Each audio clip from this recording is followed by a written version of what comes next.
Hey friends, my name's Aaron Ciotti, and I'm scrambling to get ready for this live stream. Welcome to Sunday Q&A. That was the end of my prop testing for 2-inch 2S tinywhoops.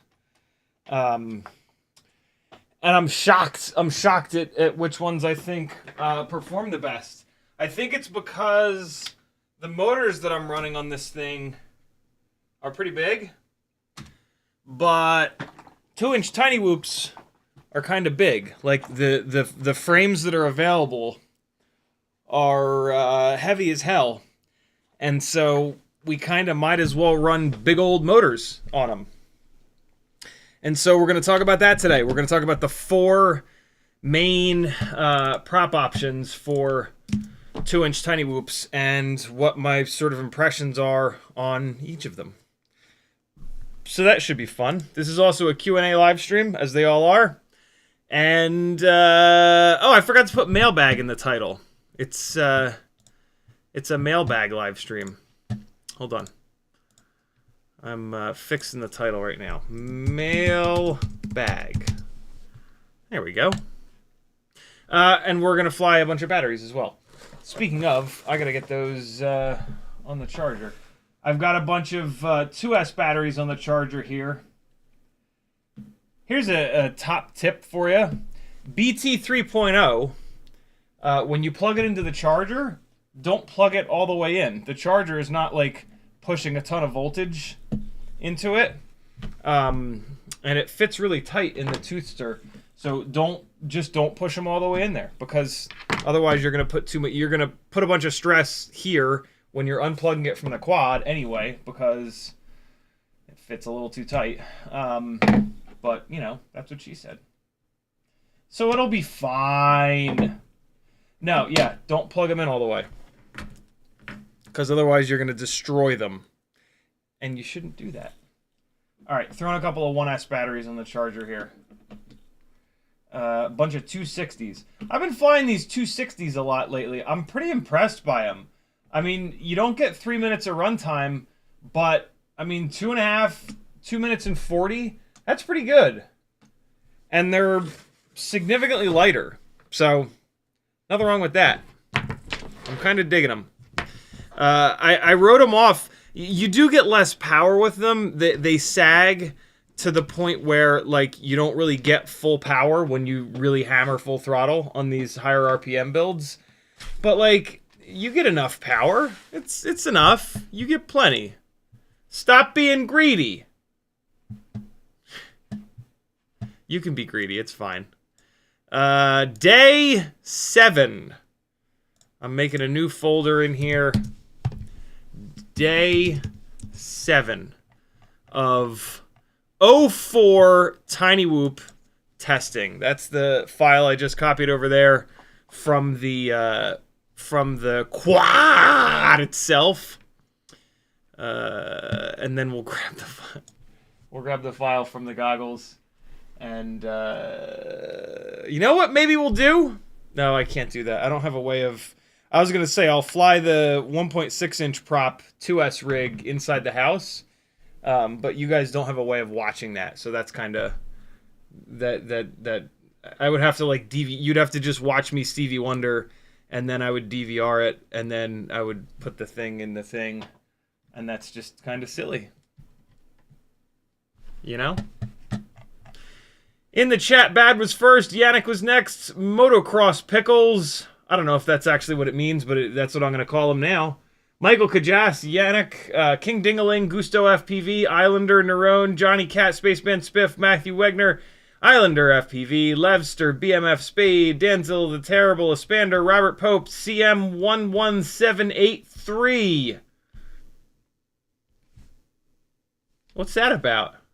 Notice, Douglas 6, Uriel, Northern Tier, Ben Anderson, Four Little Pigs, Levster, Doubles FPV, Nerone, Cheatonian, Higgy 47, CXB FPV, Eat Your Veg, Gusto, Cheatonian, Brandon's Baked Beans, Brent Anderson, Craig, Cheatonian, Notice.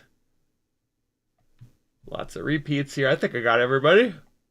If I didn't get you, better look next time. Or you can just type CiottiFPV in your chat message. If you do that, it'll light up an orange for me. You can do that with each other. If you type someone's name and you spell it correctly and you put the spaces in the right places, I didn't mean that to rhyme. For that person, it'll light up an orange. You can even do it for yourself if you want to see what it looks like. King Dingling tagged me and said, how are your 2023 S props? Mine are a little looser than the older 2023s. I had one fly off, HappyModel 1103s, 4 stories in the air on my 2-inch TKS Rocket Race. Yikes.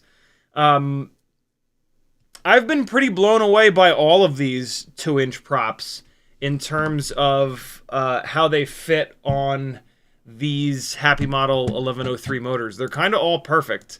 What's interesting, though, is that when I push them all the way down against the motor, I can't get the prop popper in there. I have to just grab the propeller and then grab the motor and just brute force them apart. Don't twist the propeller when you're doing that. Understand that the majority of these tiny little motors, the connection point between the motor shaft and the bell is no stronger than an 0702. Most of these tiny little motors have a 1.5 millimeter motor shaft that is not splined and it's not knurled. And so it's not all that strong. And the connection point between the motor shaft and the bell is a laser weld, which it lets go pretty easily. And the easiest way that you can wreck that is to rotate the propeller when you're trying to get it off of the motor. It is I know that makes it a lot easier to get the propeller off, and sometimes the propellers will get jammed on the motor so hard that that's the only way of doing it. That right there is the reason that you need to have a 1.5 millimeter drill bit. It's actually a 1.47 millimeter drill bit, which I sell over on my Etsy store. This drill bit will properly size the inner diameter of your 1.5 millimeter props so that they go onto and off the motors without ruining them. It's super, super, super important. Once you break that laser weld, or once you fatigue that laser weld, that motor does not have very long to live. The best thing that you can possibly do is use the prop popper. The prop popper has a set of forks. My favorite one is the clone popper from tinywhoop. It has a set of forks and it has a pin. You drive the forks underneath the propeller, in between the propeller and the motor bell, and then the pin pushes down on the motor shaft. And so the only force that's being applied is the forks coming upwards and pulling the propeller off. It doesn't put any force into the connection between the motor shaft and the motor bell. Sometimes, though, it's impossible to wedge the forks. So it's really important to push the propeller all the way down on the motor.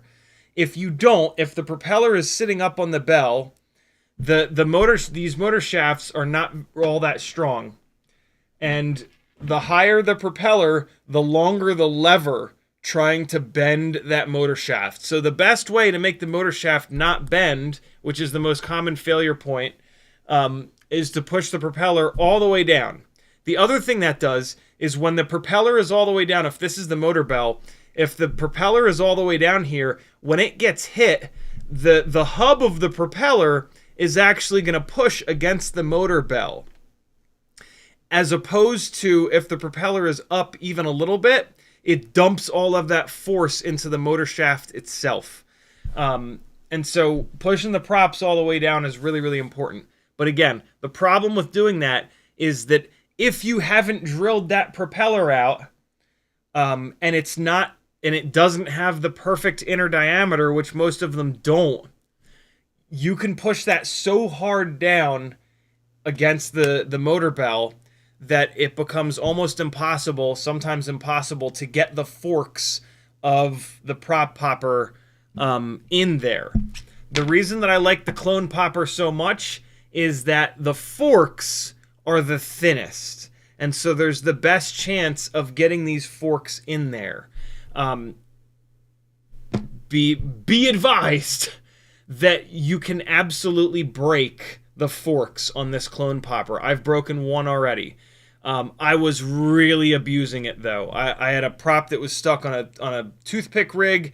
I hadn't drilled that prop out, and I was just really cranking on this thing, and then it broke one of the little forks off. So if you're ever like really putting a ton of force in this, the clone popper, you gotta stop.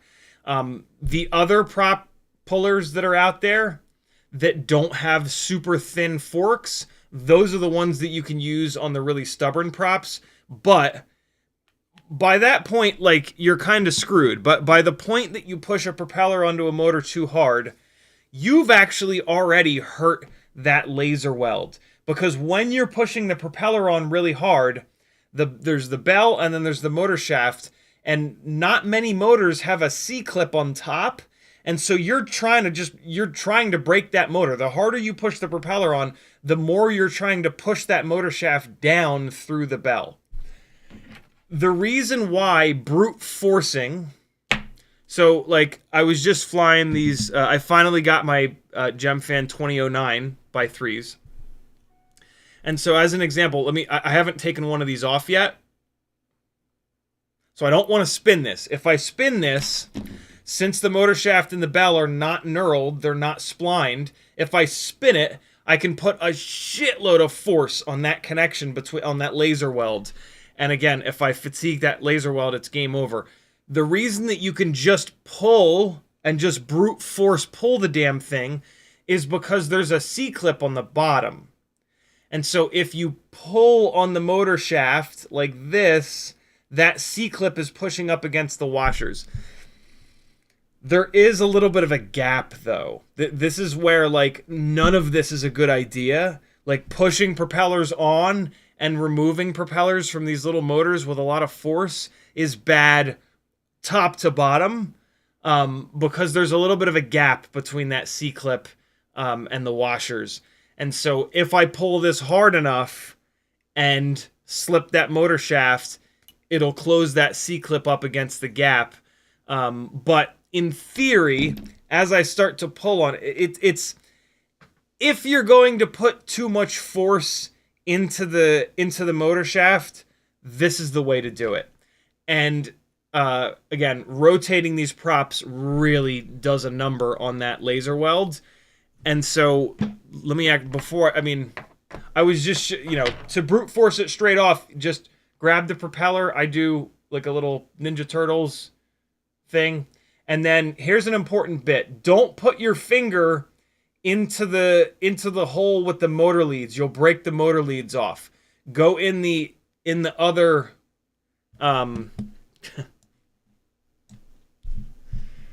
go in the other holes. I don't know how else to say it. Fuck you. Go in these and Ninja Turtles that, and then Ninja Turtle the prop and try to pull it straight off. That's on there pretty good. I was in a hurry and I just mashed these propellers on. I didn't feel like I had to push them on too hard, but maybe I did. Once you push a propeller on too hard, like you're in it. There's not, especially if you can't get a prop popper in there. Ah, there we go. Okay, so I was able to just brute force that one off. Let me check the rest. Yep, cool. I just wasn't pulling hard enough. Again, though. Oh boy, this one is on there. The solution to all of this is a 1.47 millimeter and 0.99 millimeter drill bit. If you use these on your tinywhoop props, you will. Those drill bits are $5 on my website. These motors are at least $10 each. Sometimes you have to buy 4 of these. That's $40. It's a $40 mistake. You could pay $5 or $10 for both, or you can eventually pay $40. I guarantee you that you will ruin a tinywhoop motor by ramming a propeller onto it too hard at some point, and that's going to cost you at least $10. So just buy the goddamn drill bits from me now. Start using them. It doesn't take long to drill these props out. You don't switch tinywhoop props out all that often, and save yourself time and money. You'll never get the time back that it takes you to reorder and repair, and you might lose the whole rig. If the motor shaft slips when you're on top of a building that you can't get access to, that was a $100 mistake. That didn't make much sense, did it? Whoo, boy. I will say this. I have a much harder time with the prop popper on the bigger motors. On the smaller motors, 0702, 0802, 1002, this works pretty good. All the way up on these like 1102s, it becomes a lot more difficult. But interestingly, with the bigger motors, it's easier to grip the motor with these 3 fingers, so I can get more force to pull these things off. But again, the solution to this issue, and the real solution to the issue, is the prop manufacturers opening up the inner diameter a little bit. The problem is the motor manufacturers are all over the place with the width of their motor shafts.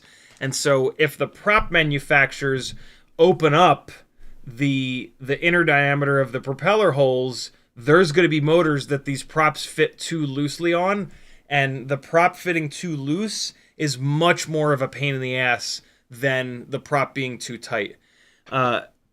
This is another kind of thing. So the 0.99 millimeter drill bit is like kind of perfect. The 1.47 mil drill bit, you're going to have, depending on the specific motor that you run, this could be a little bit too small, but that's easy. If it is too small, so here's what you do. You put it through the propeller and you twist it the first time. You give it a little twist, you run the propeller all the way down to the base, you twist it, and you pull the prop back out. It should be pretty easy. You'll be able to feel, when you run different propellers down these, you'll be able to feel the inner diameter of the prop.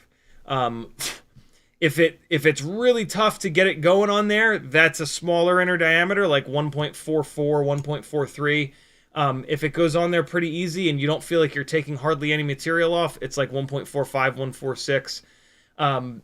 And then you're going to test fit it on the motor. If you have to push it really hard, don't bury it, pull it back off. And then instead of spinning this thing, you're just going to push the propeller on, and then you're going to pull it straight off without spinning it. And you'll see like a little cloud of white. It takes more of the material off when you just pull it straight out of there. And then what you might do is run it down again. And that little process of pulling it straight out, that removes a good amount of material. If you do that like 2 or 3 times, you'll notice that it fits better on the motor shaft. You just have to do this. You just have to do this a bunch of times, and you'll kind of figure it out. You'll figure out, for the specific motors that you're running, and then the specific props that you like, how many times you have to go on and off the drill bit to get it just right. And then, when you go to pull the propellers off, you'll get to see how hard that is. And so, yeah, it's kind of annoying. But this process is way better than just ruining motors over and over and over again. And again, you will absolutely ruin some tinywhoop motors from doing this, because that laser weld between the motor shaft and the bell is just not all that strong. This is the AIO and canopy from the Mobula 704.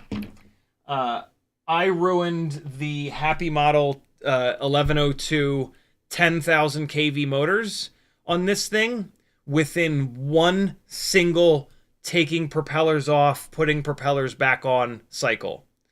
I got a bunch of hair in the props. I removed the propellers. They were incredibly difficult to remove. These HQ 45mm tri-blade ultralights, the inner diameter is very small. Since this was a bind and fly, it came with the props installed on the motors. So like at the factory, someone pushed these propellers onto these motors really hard. And that fatigued that connection between the motor shaft and the bell. And then in order for me to get these off, I couldn't get the prop popper in there. And then I couldn't brute force it off either. So I had to twist the propeller to get it to let go of the motor shaft. And in the process of doing that, it broke that laser weld on one of these motors. And on the very next battery that I flew, like halfway through the battery, it wouldn't take off anymore because the motor shaft was spinning on the bell. So this is really, really important if you want to not have to replace $10 motors, or in some cases buy a whole new set of motors for $40. CiottiFPV.com is my little Linktree website with a link to the Etsy store that has the 1.47mm and 0.99mm drill bits. I also have these things. I just have to get the listing up. This is called a pin vise. You can certainly just buy your own. But I have a bunch of pin vices that I'm going to be putting up on the Etsy store, hopefully in the next day or so, so that you can have this awesome little tool sitting on your desk that gives you something to hold on to, and then you run the props on one side or the other. Super, super nice to have. So there you go. There's a nice rant about motor shafts. How are your shafts feeling, chat? I don't understand what's going on with this computer. I hit things on the Stream Deck, and it just like top to bottom on this computer. All of a sudden, when audio needs to play, there's this huge gap. Like if I hit play on Spotify, I get nothing for a couple of seconds, and then the audio just like just jumps in, and it does it all over. Let's try this again.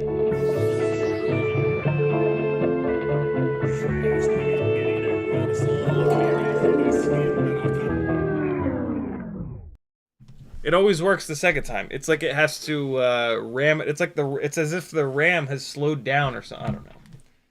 Computers are the goddamn worst. It makes me want to jump off a building. I did another Pyro drone order because I forgot to get these Gemfan Hurricane 2009 by 3 tri-blades that I thought were going to be the propeller for the 2-inch Mobula 7/Mobula 8 now 04. There is no such thing as a Mobula 804. There's just the Mobula 704. But I frame and motor swapped it, and I just happened to frame and motor swap it into the same frame and motors that HappyModel builds their previous generation Mobula 8s with. So this is basically a Mobula 804 at this point.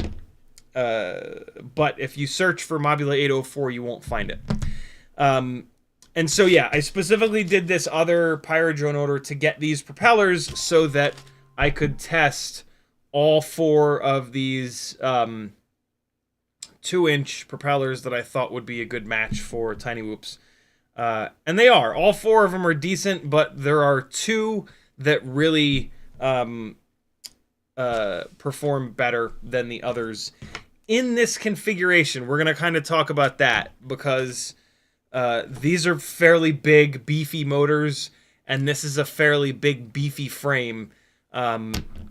If you were able to find a lighter weight 2-inch whoop frame and run smaller motors like 1002s, 1102s, the situation might change, but this is a pretty damn good setup here if you're going to do a 2-inch 04 build. But you're going to take a look at my mailbag first. So this is the main thing that I got in this order. Gemfan Hurricane 2009 by 3s. I also grabbed another of my favorite 65mm tinywhoop frames, which is the Newbie Drone Cockroach V3. This is the jade white color. They have 3 colors for this frame: black, white, and jade white. Jade white is just the semi-opaque see-through color, in case you were wondering. The white is like fully opaque, bright white. Jade white is like this transparent, and then black is black. So, yeah, I snagged another one of these. Pyrodrone has my favorite tinywhoop batteries, and I had one of them fail on me. So I snagged 2 of them. These are Tattoo R-Line 4S 1050s. Good runtime, but they're also nice and lightweight. I really like the way that tinywhoops fly on 4S 850s, but dragging around a GoPro Hero 12 and it's pretty hard on that 4S 850. I really like the way it flies on that, but it's just, I'm asking a little bit too much, and the runtime is not all that great. So I got 3 Radiomaster XR1 receivers because now that I have Nomad, it makes sense to start getting dual band receivers. These are pretty cool. This is a fairly new receiver, and I absolutely love what they've done here. They made the antenna dual band right on the end, so you don't have to like try to find a spot for 2 or even 4 antennas in your builds. You can I should be able to run this on the normal mounts that I use, that just kind of grab the ears of the 900 megahertz length antennas, not the ears, the sticks, the antenna bit. I don't know. It'll fit in most antenna mounts. How about that? Get back in there, you dirty rat bastard. And then the little actual receiver PDB is like Crossfire Nano sized. So yeah, these should be super easy to put in your builds if you're gonna go Nomad. So this is pretty exciting. I'm loving that these exist. I have one of the Diversity 20x20 receivers that Radio Master sells, and I'll put that on something. But I like these a lot. This will be way easier to package and just like hide away and not have it be a pain in the ass. This is a clear Mobula 6 2024 canopy. I'm gonna try these with the FXT cameras. I have one of these in the smoke color. I don't know, we'll see. And then last but not least, this is kind of interesting. I actually had one of these a long time ago, and I think I sold it or gave it away. This is a Menace RC Bandicoot 5.8 linear patch antenna. It has no polarization whatsoever. And that's kind of cool. This should be the best patch antenna to run with tinywhoops. Because tinywhoops typically are on whip antennas, the modified whip antennas, or the ORT micro Vs. And all three of those antennas are linear. They don't have any polarization. And so, yeah, this should be the best possible tinywhoop antenna. I don't really think it matters because you're flying tinywhoops so close to yourself. But I did not have enough stuff in my cart to get free shipping. And I added this, and then I got the free shipping, which basically covered the cost of this. I don't like that it's blue, but whatever, you know? Function over form, yo. You should definitely always go for function over form, even when it doesn't matter, because you're just flying around the house. Some foam. And a sticker. There you guys go. That's what I got for you today. Oh my god, also, a mystery box showed up. I have absolutely... So this came from Franklin Park, Illinois. Shipping department. I have no idea what the deal is with this box, but it has 4 MEPS King 1103 11,000 kV motors that are unfortunately direct solder. It's got a HGLRC Zeus Nano VTX,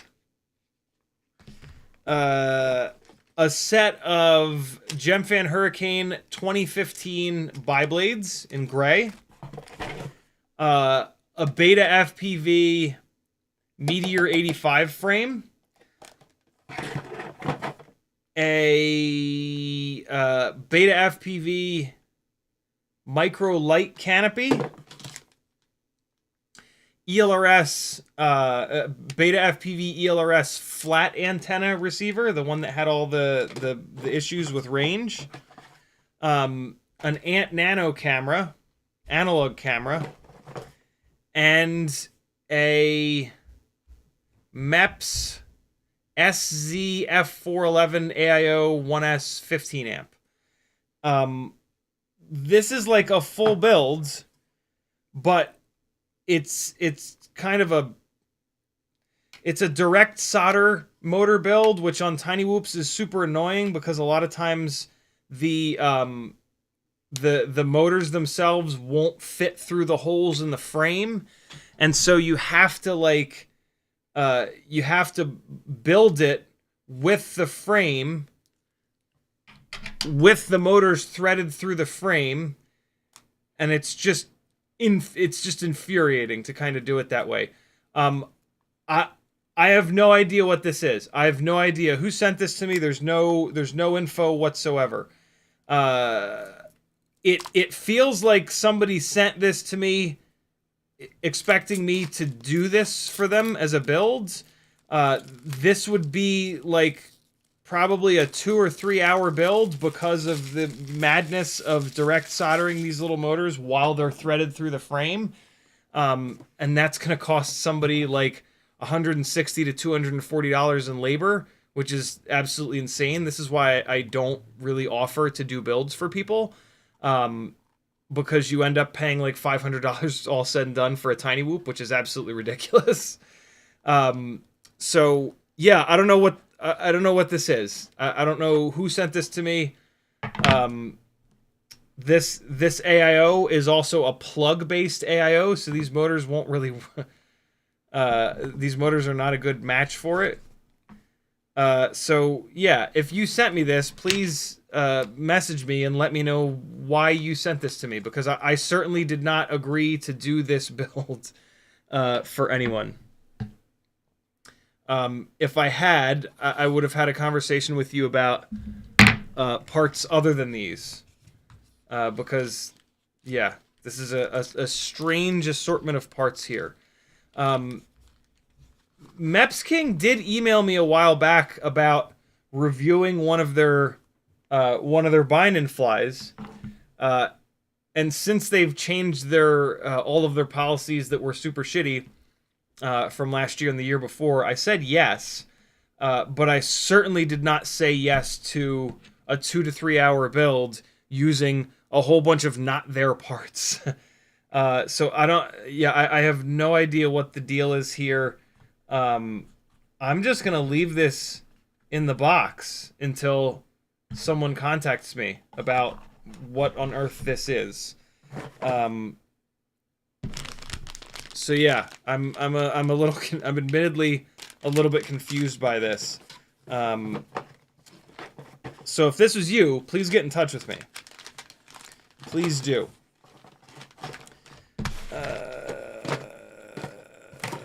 Okay. All right. So I'm just gonna put this like over here somewhere, I guess. I don't know. I don't know what the deal is with that. I'm super confused by that. I'm most confused by the selection of parts that are in there. I'm like, there's a really weird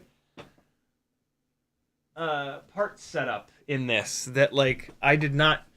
I mean, it's not a bad part setup though. I mean, like they're 1102. Like the motors are pretty close. They're direct solder, which is a nightmare. And that AIO doesn't seem to really have any pads for direct solder that I could see. Although I actually didn't look on the bottom. I just saw the plug headers. I mean, sorry, I didn't look on the top. I just saw the plug headers and was like, ugh. Now, there are no motor pads to solder to. I mean, there are the tiny little through holes, but you can't really solder to those.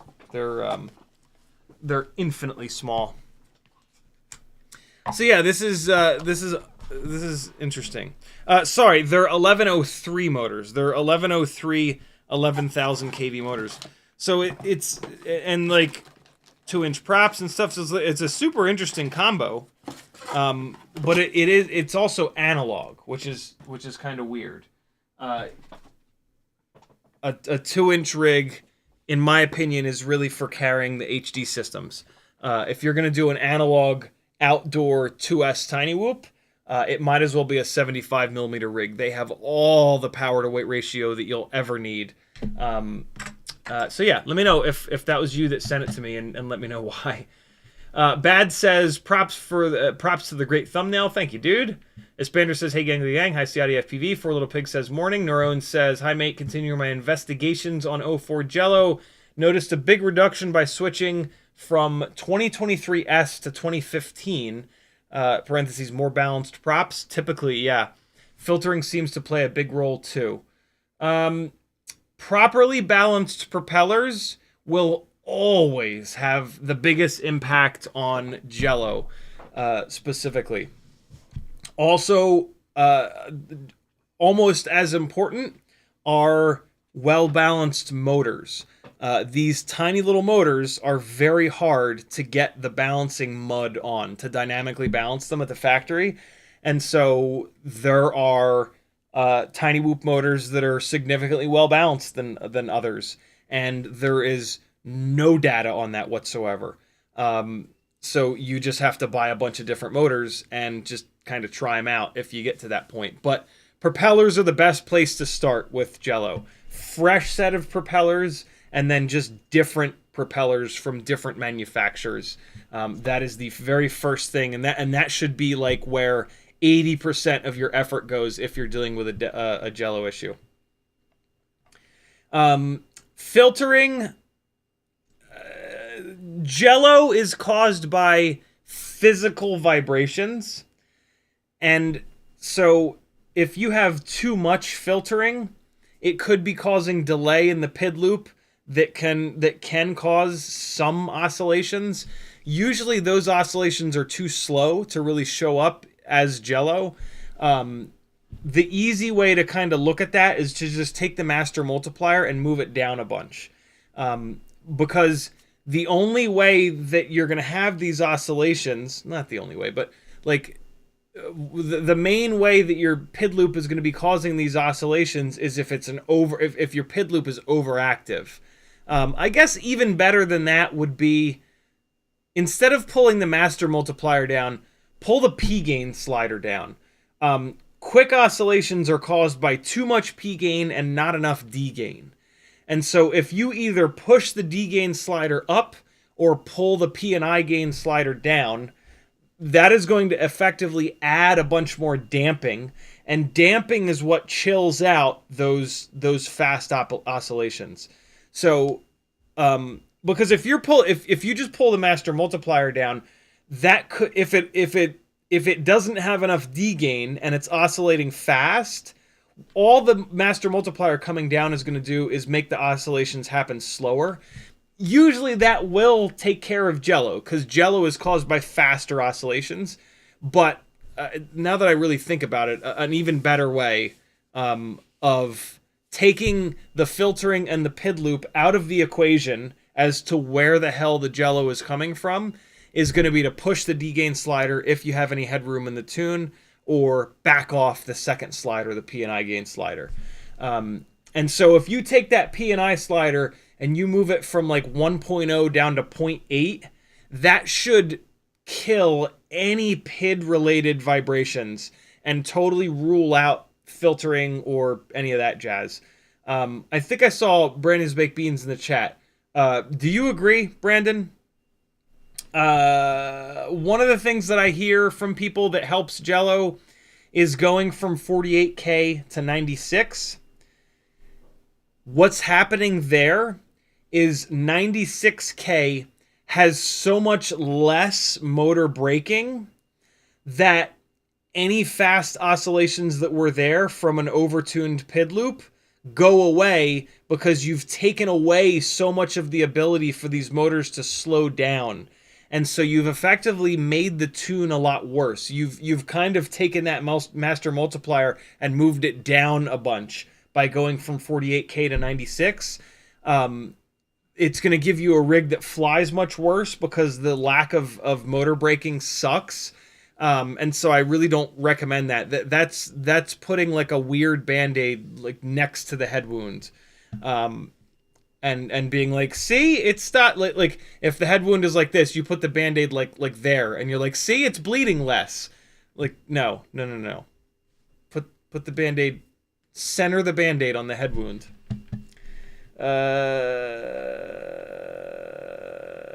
Higgy47 says, yawn.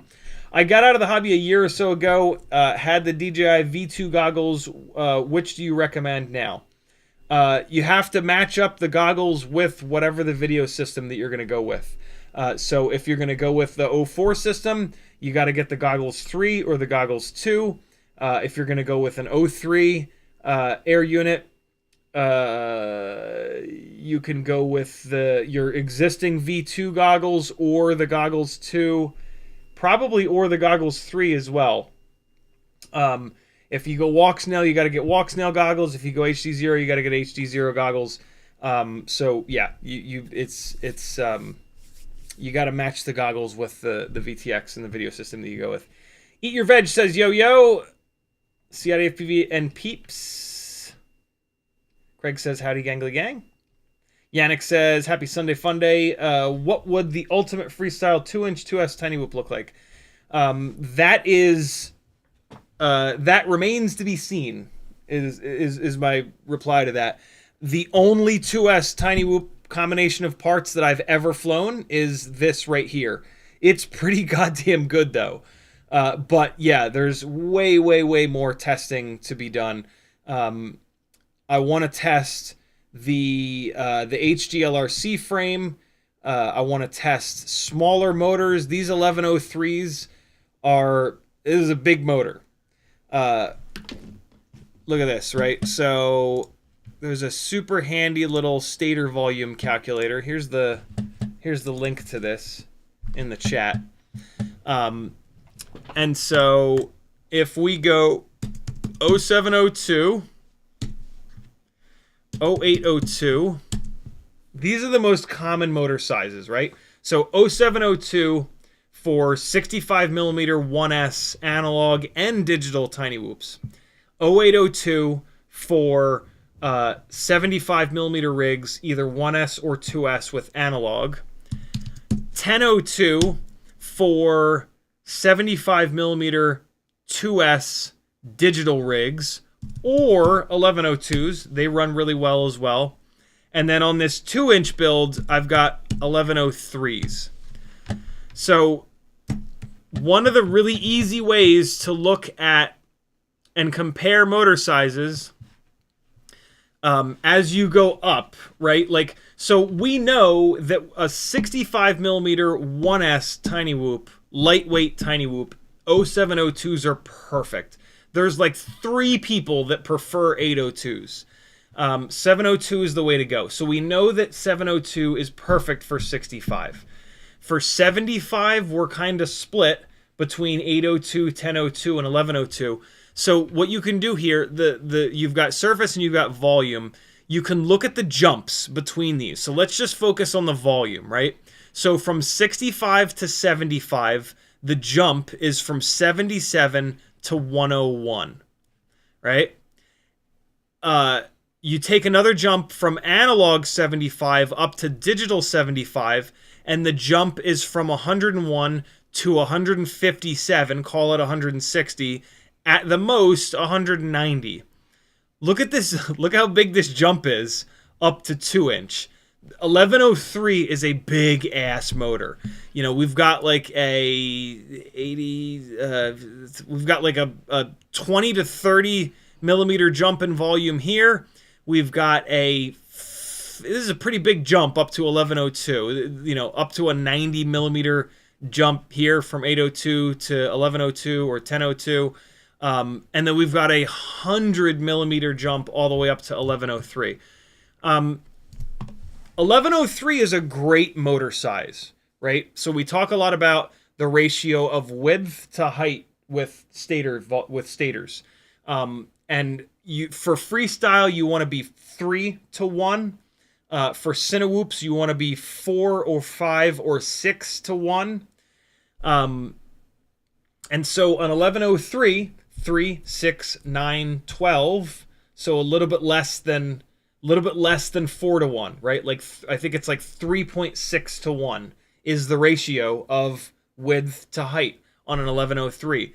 That's awesome. That is a great ratio of width to height. That's a motor that you can freestyle hard and it's not going to overheat. And it's going to give you very consistent performance, very good runtime. And these motors are this is them. They have all of those attributes. These HappyModel 1103 11,000s are awesome. And they very well may be the best motors for a 2-inch tinywhoop. But they are a big motor. This is a big, heavy motor. That's a big jump in... here's another way that you can... Here's a better way to actually look at this. Come to think of it. Right? Here's a better way. 0702. Awesome for 1.2-inch props. 0802 and 1002. Awesome for 40 millimeter 1.6-inch props. 1102. Awesome for 45 millimeter props. 1103 2-inch props. Right? And so, like, I've definitely noticed that 1002s on the 45 millimeter props are not quite as good as 1102. So that's a much nicer way to kind of step this up each little chunk here. Make sense? And so yeah. Here's the other thing. We've got and here's my little segue into the main subject of the live stream tonight. The propeller options for these 2-inch tinywhoops are very split. GemFan has Hurricane 2008 2.0 inches, 0.8 inches of pitch. 0.8 pitch is pretty low pitch, and these are biblades. And then they've also got 2009, 2.0 inches, 0.9 inches of pitch, tri-blades. These are very lightweight, very low pitch 2-inch props. These are just like, in terms of their weight, their construction, these are very similar to all of the propellers that we run on other tinywhoops. The HQ Ultralight 45s, the 40s, the GemFan 1610s, the GemFan 1219Ss, the 1210s, the HQ Ultralight 1.2-inch props, right? On 65 millimeter motor to motor and 75 millimeter motor to motor tinywhoops. All of the propeller options that we've got are super lightweight and fairly low pitch. And that's what these guys are. This is not a lightweight, super high RPM build. This is a big, fat, chunky frame, and these are big, old, chunky motors. And I had really high hopes for both of these propellers, but neither one of them has enough pitch, and they just don't suit this build. If we can get a lighter weight frame and maybe drop down to like an 1102 propeller, that's where these lighter weight 2-inch props are going to shine. This current setup is not that. And on this setup, these two other GemFan props, which are more of an these are much less, none of these are tinywhoop props, tinywhoop specific props, but these are much less of a tinywhoop prop than these are. The reason that I say that none of these are tinywhoop props is because a tinywhoop prop is designed to run around a duct. And so what they do is they flatten out, also called bullnose, the tip of the propeller. On an open prop build, they don't do that. They shape the outside tip of the propeller much more like this, so that it will mix the high and low pressure zones on the top and the bottom of the propeller much more cleanly.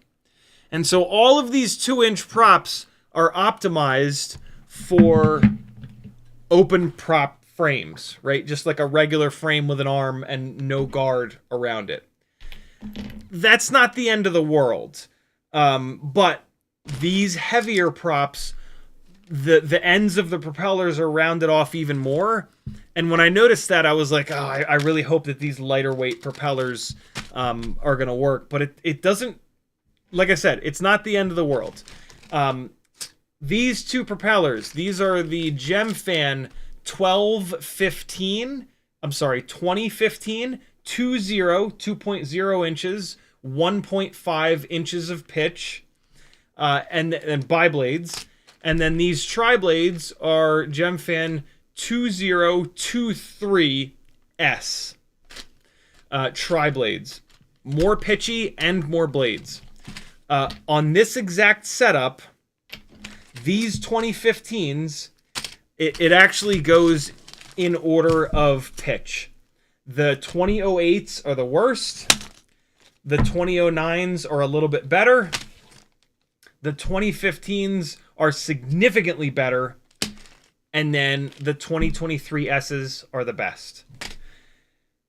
I think a big part of that reason is that these 1103s are a big, powerful, beefy-ass motor. And if you mix a beefy, powerful, grunty motor with a propeller that is a little bit too low of a pitch, or a biblade versus a tri-blade, if the motor doesn't have enough kV, the lower pitch prop won't feel nearly as good. This, if this motor was like 15,000 kV instead of 11,000 kV, I think that these 2015s would really shine. But at 11,000 kV, 1103, these 2023Ss absolutely blast. Like, and the motor is grunty enough to be able to speed them up and slow them down quick enough where the response time is great. The thrust is great.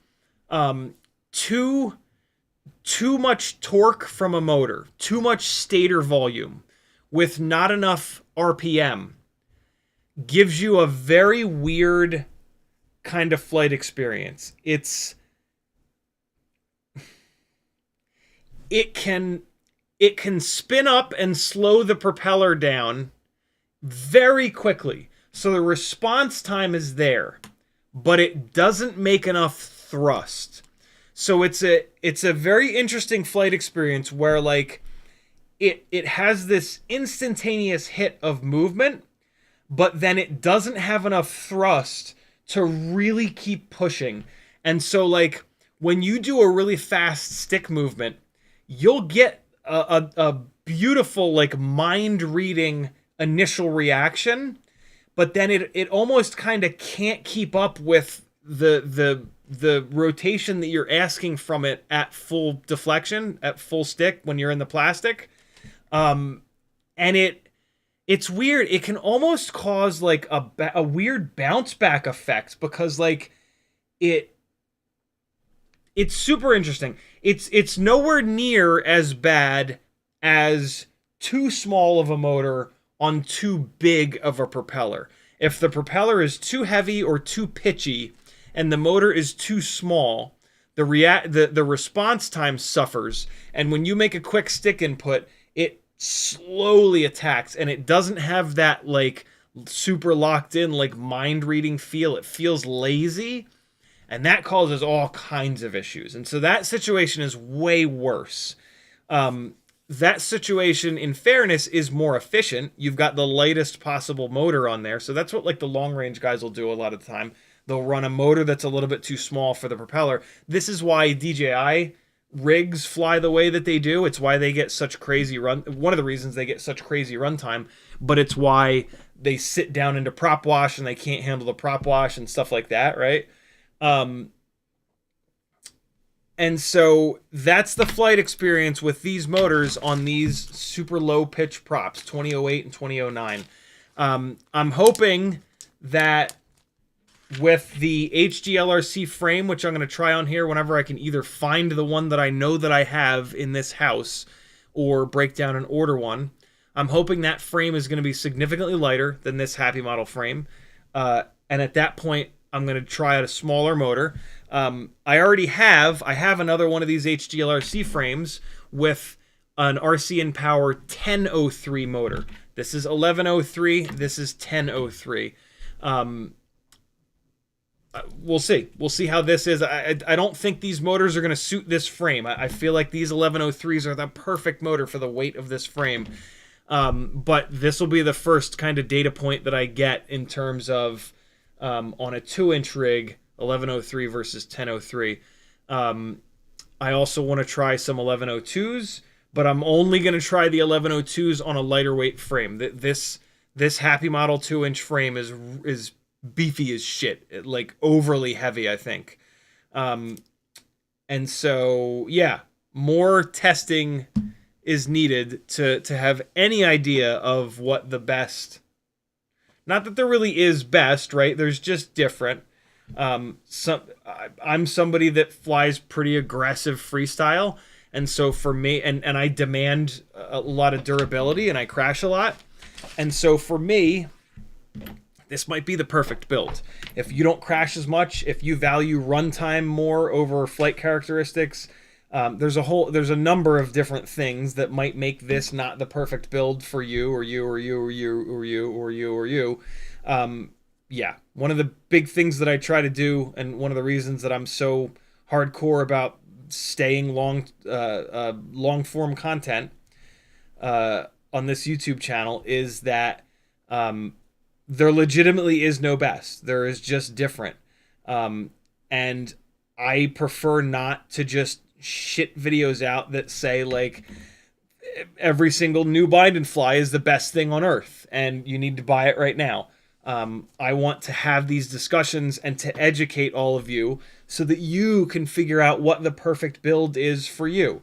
I absolutely will work one-on-one with you through my Fiverr, or just contact me and we'll schedule it. And I will walk you down a path and ask you a whole bunch of questions, and I can come pretty damn close to suggesting the perfect rig for how you fly, where you fly, what you do with your footage, what kind of runtime you want, right? All these things. Who your favorite pilot is, which tells me like how you want to fly, how long you've been flying. But in these live streams, I try to talk about the advantages of this, that, and the other, and show you guys as much flight footage as I can of one setup versus another setup, so that you can see, like, okay, that's, you know, that's the response time that I'm looking for. That's the locked in, sort of look that I want for my footage. So yeah, there's that. Good question, dude. But yeah, I need to do lots more testing to be even remotely comfortable saying like what an ultimate freestyle 2-inch 2S tinywhoop would be. All that being said, though, again, oh, Canon, you rat bastard, you. All that being said, this this Mobula 804 that I've kind of built here is damn good. And I think anybody, like, I've been doing this long enough where I can usually get pretty close on the first try. I think most people would be super happy with the way this thing flies. It's really, really good. I have a funny feeling that it's a little too heavy. I have a funny feeling that we could get the weight down a little bit. When I try to shoot the gaps in the bushes with this, it's significantly more difficult than the 1.6-inch 75mm motor setup. If you live somewhere that's super windy, or you're planning on flying in the wind, I can almost guarantee you this is going to be the way to go. It's heavier, it's got more thrust, and those are two things that really help when flying in the wind. If you're not in, you know, Chicago, the 1.6-inch 75mm motor setup, and if you want to shoot tiny little gaps and have something that you can even fly inside, this is outrageously good. I'm looking forward to putting more batteries through that. I was gonna put a bunch of batteries through it today, but just time got away from me. Dino FPV says DJI 04 Lite had a very light crash today in my 2S Mobula 8 build. It bent the 04 board and killed it. Must have cracked one of the silicone chips on the bottom, so be careful of any flex. How do you have a 2S Mobula 8 build?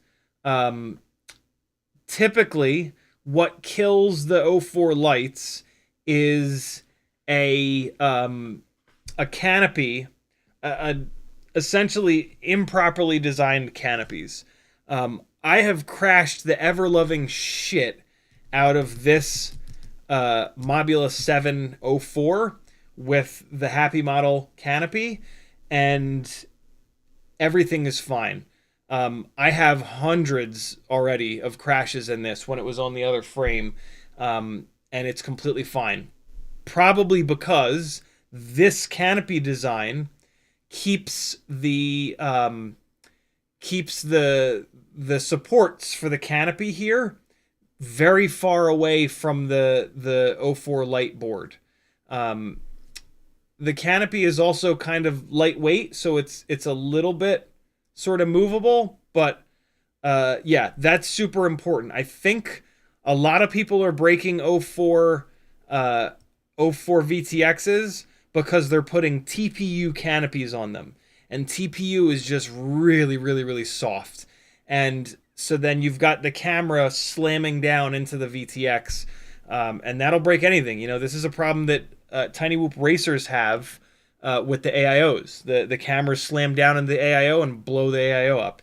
That's a super common thing. So it's really important that you run a canopy that's strong enough to keep the camera from smashing into the AIO, the VTX. Also, I think it's important to run screws that are long enough, because the longer the screws that you run here, the more solid the pillars are to support the VTX and the AIO. In the next day or two, on my Etsy store, I will have M1.2 by 14 screws.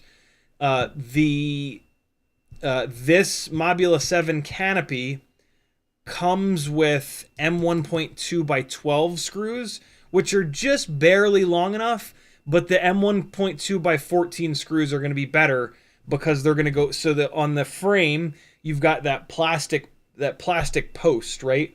And so if you only run the screw a little bit into that plastic post, it's going to be able to bend that whole plastic post. The M12 by 14s, they go all the way down, and I think they push into that bottom. So the frame will have like a flat plastic piece, and then the tube is on top. I think the M12 by 14s are going into that bottom piece, because when you screw them down, you get them kind of buried, and it becomes way harder to tighten it at the very bottom. And it's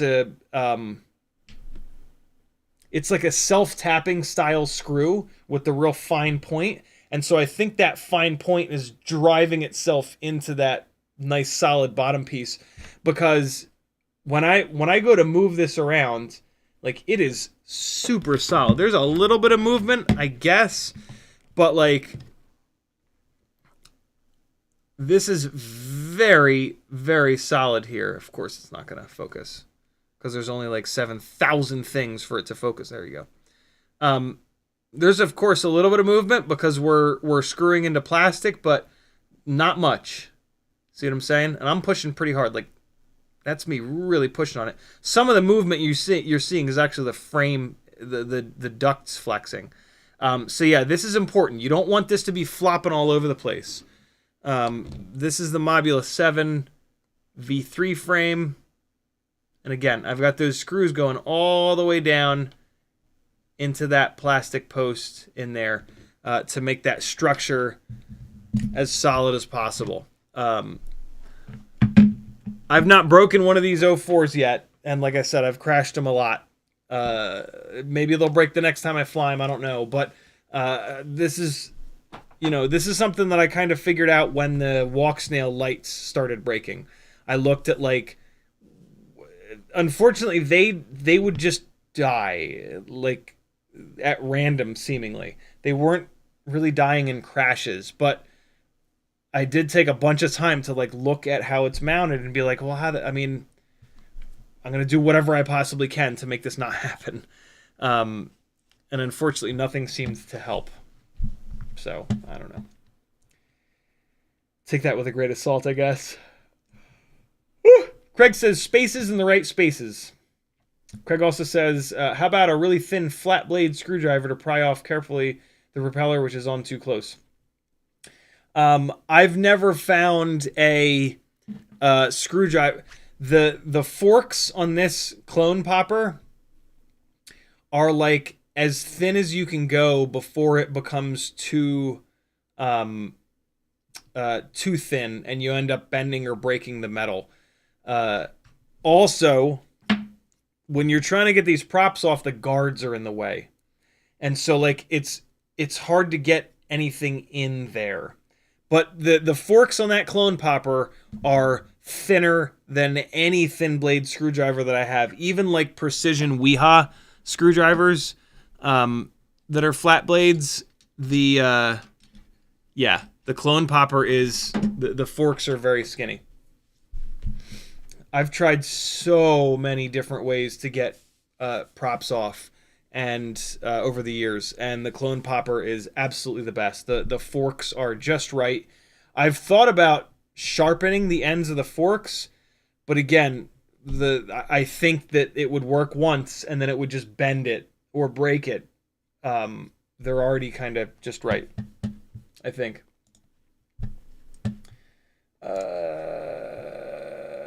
Yannick says that's what she said. Prop conversation, always.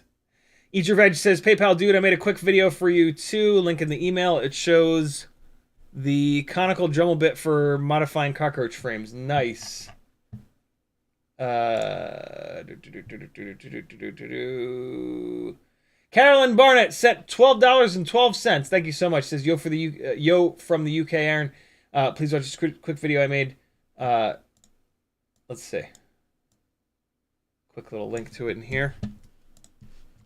Thank you, dude. That link. No, there's a space here. Points of measure. No, that ain't it. That ain't it. Let's take that all the way out. No. Oh, wait, what am I doing? I'm putting it in here. Put it directly into the URL bar. Oh, nope. It's wanting to search for it. What do I need to search for on YouTube to find that video? Eat Your Veg. Thank you very much, dude. Super kind of you to support the madness. CiottiFPV.com has a million ways that you can support me, friends. This is a totally crowdfunded thing. I rely on you beautiful bastards to keep this going. And yeah, lots of ways that you can get spend a couple of dollars and get lots of like really good info. Patreon is the best way that you can support me and you get the most in return, but there's also a ton of affiliate links. Use someone's affiliate links when you do orders. If they're not mine, yeah, someone else's. It's totally cool. Best way to support people for free. Craig says, I push on props using a small Phillips screwdriver in the prop hole to avoid overseating the prop. It stops when the tip of the Phillips hits the motor shaft, which is just enough. So when you buy a clone popper, Jesse includes two little plastic things that look like this for doing exactly that. And you can slide them on the bottom of the propeller, and then you push your propeller down, and it makes sure that the prop doesn't go all the way down against the motor bell. I don't use them because I specifically want the propeller to push.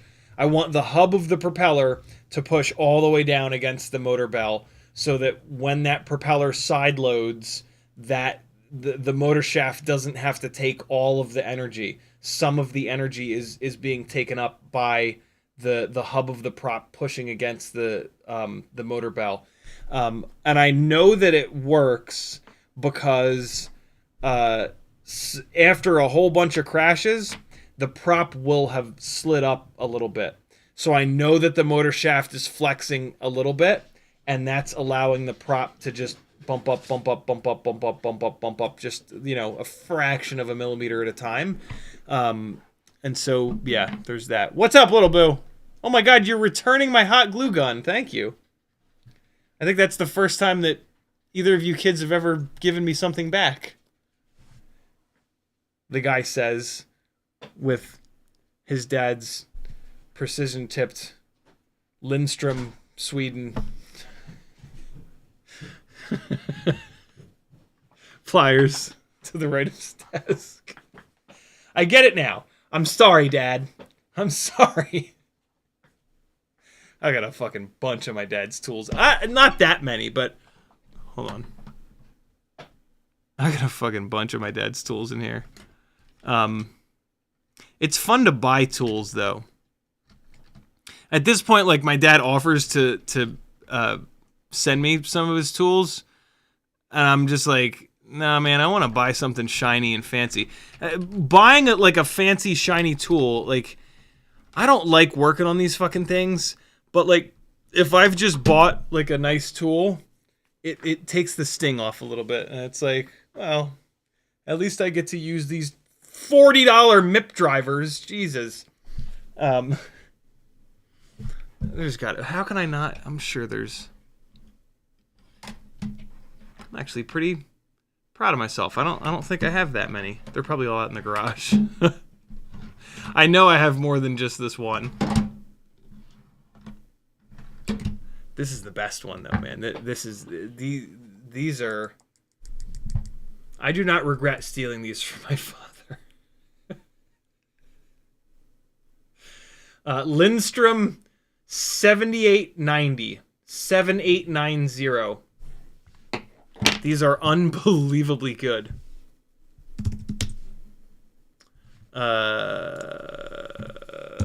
Lindstrom 7890. Let's see.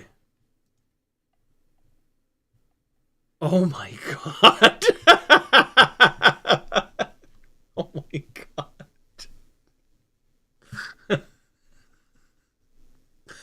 Man, I hope he stole these from work, because shit. I feel bad now. Oh my god.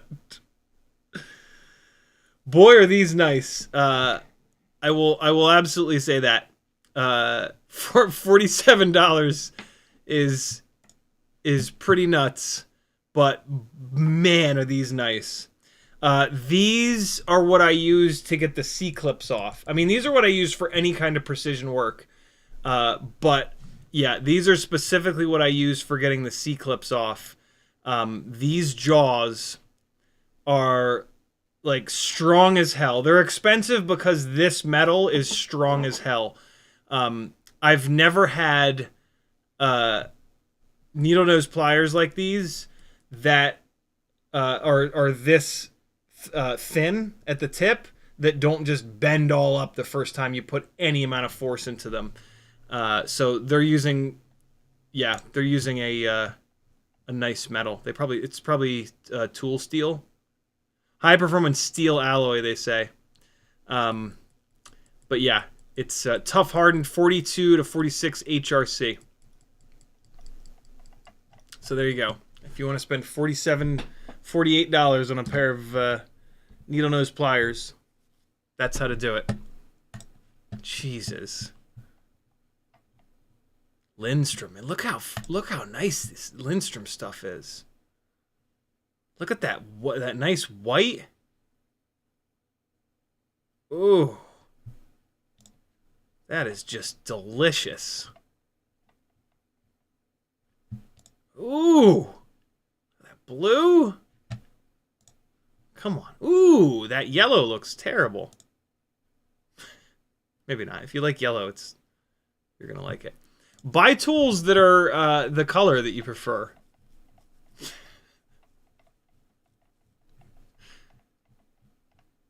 They might suck, but you know what I really dig are the Weller tools,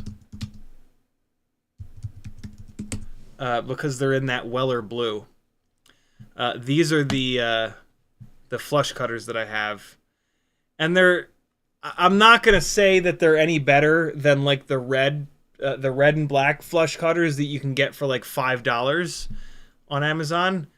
But they're the Weller blue, and I do not regret buying these instead of the $5 ones.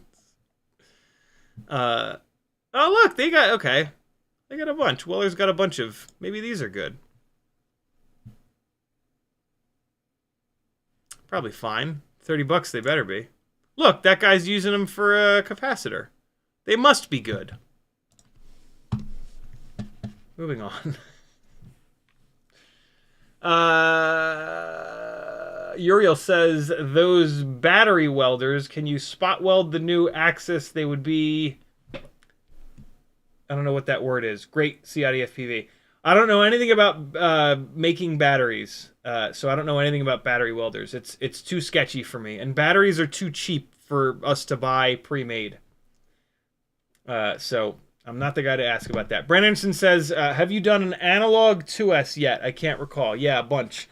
Like 2 to 3 months ago, I did a bunch of analog 2S rigs. They are unbelievable.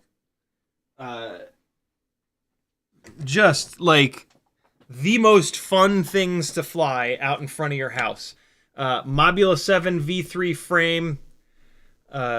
This one has T-motor 1002, 18,000s, motor limited down like 80%, Gemfan 1610s, X12 AIO will take 2S, and it's doing a damn good job.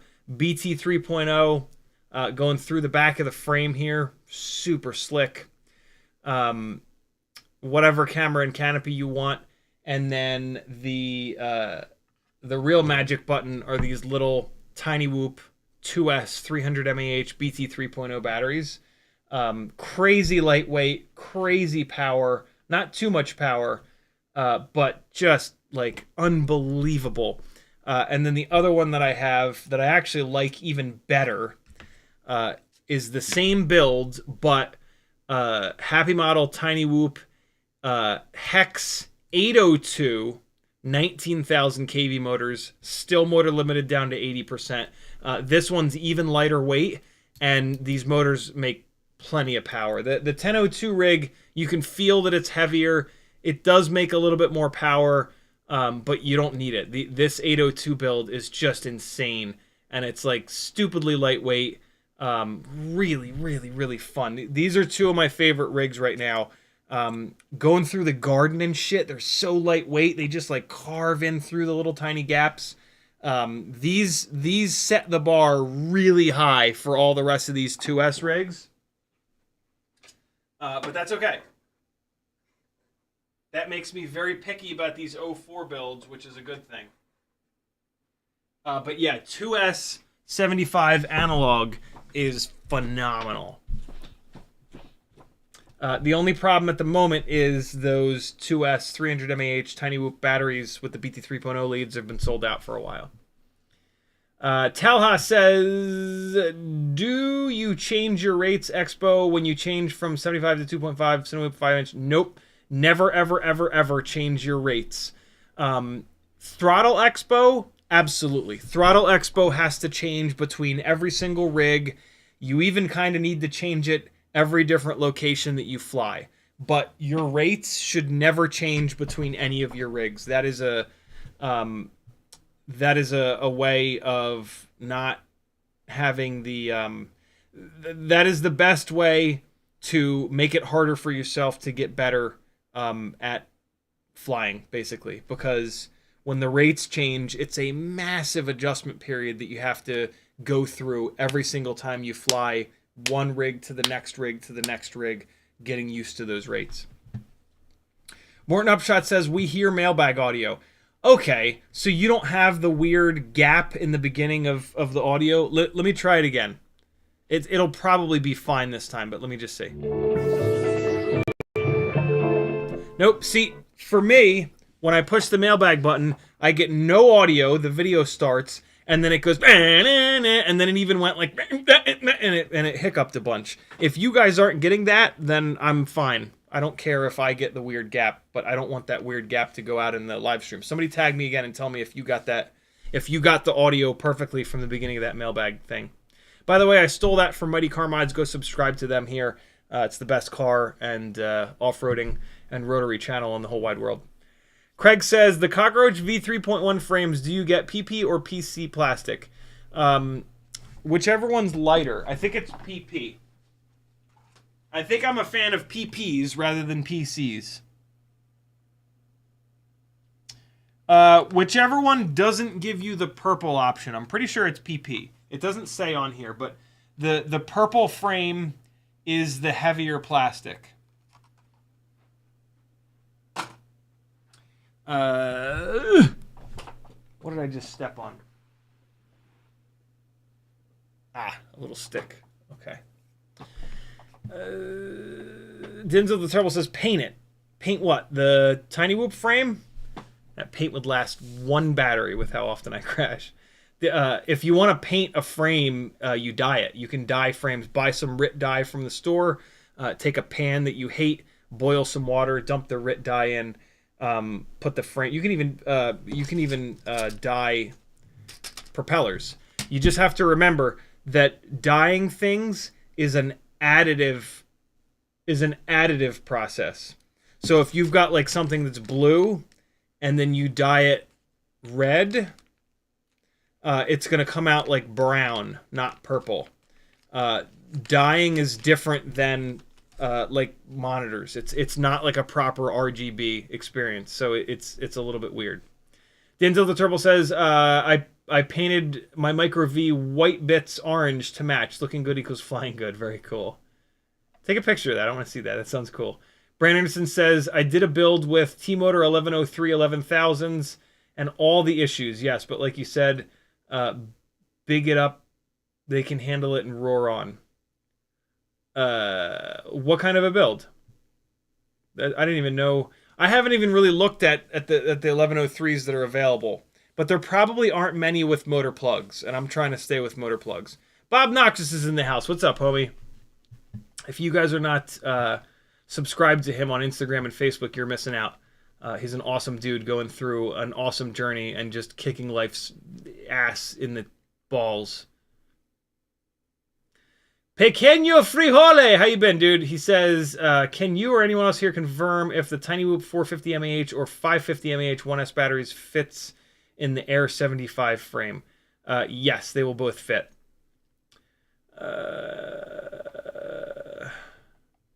The 450 will definitely fit. I can almost guarantee you the 550 will fit as well. But I know that the 450 will. Notice has, why does no one make a 902?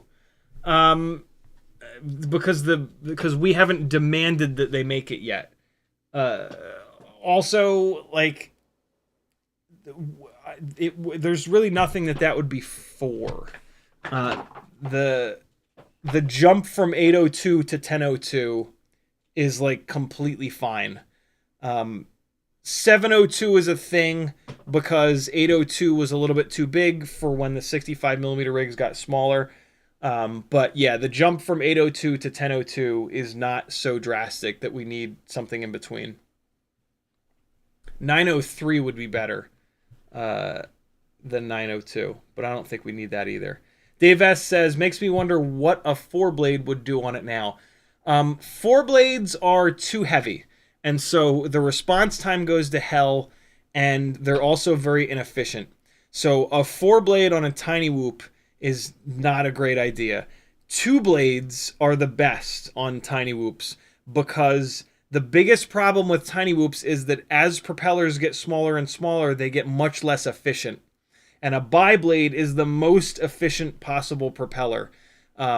Well, a single blade is the most efficient, but those are kind of a pain in the ass. You got to put like some kind of a weight on the other side so that they're in balance, and it's just a nightmare.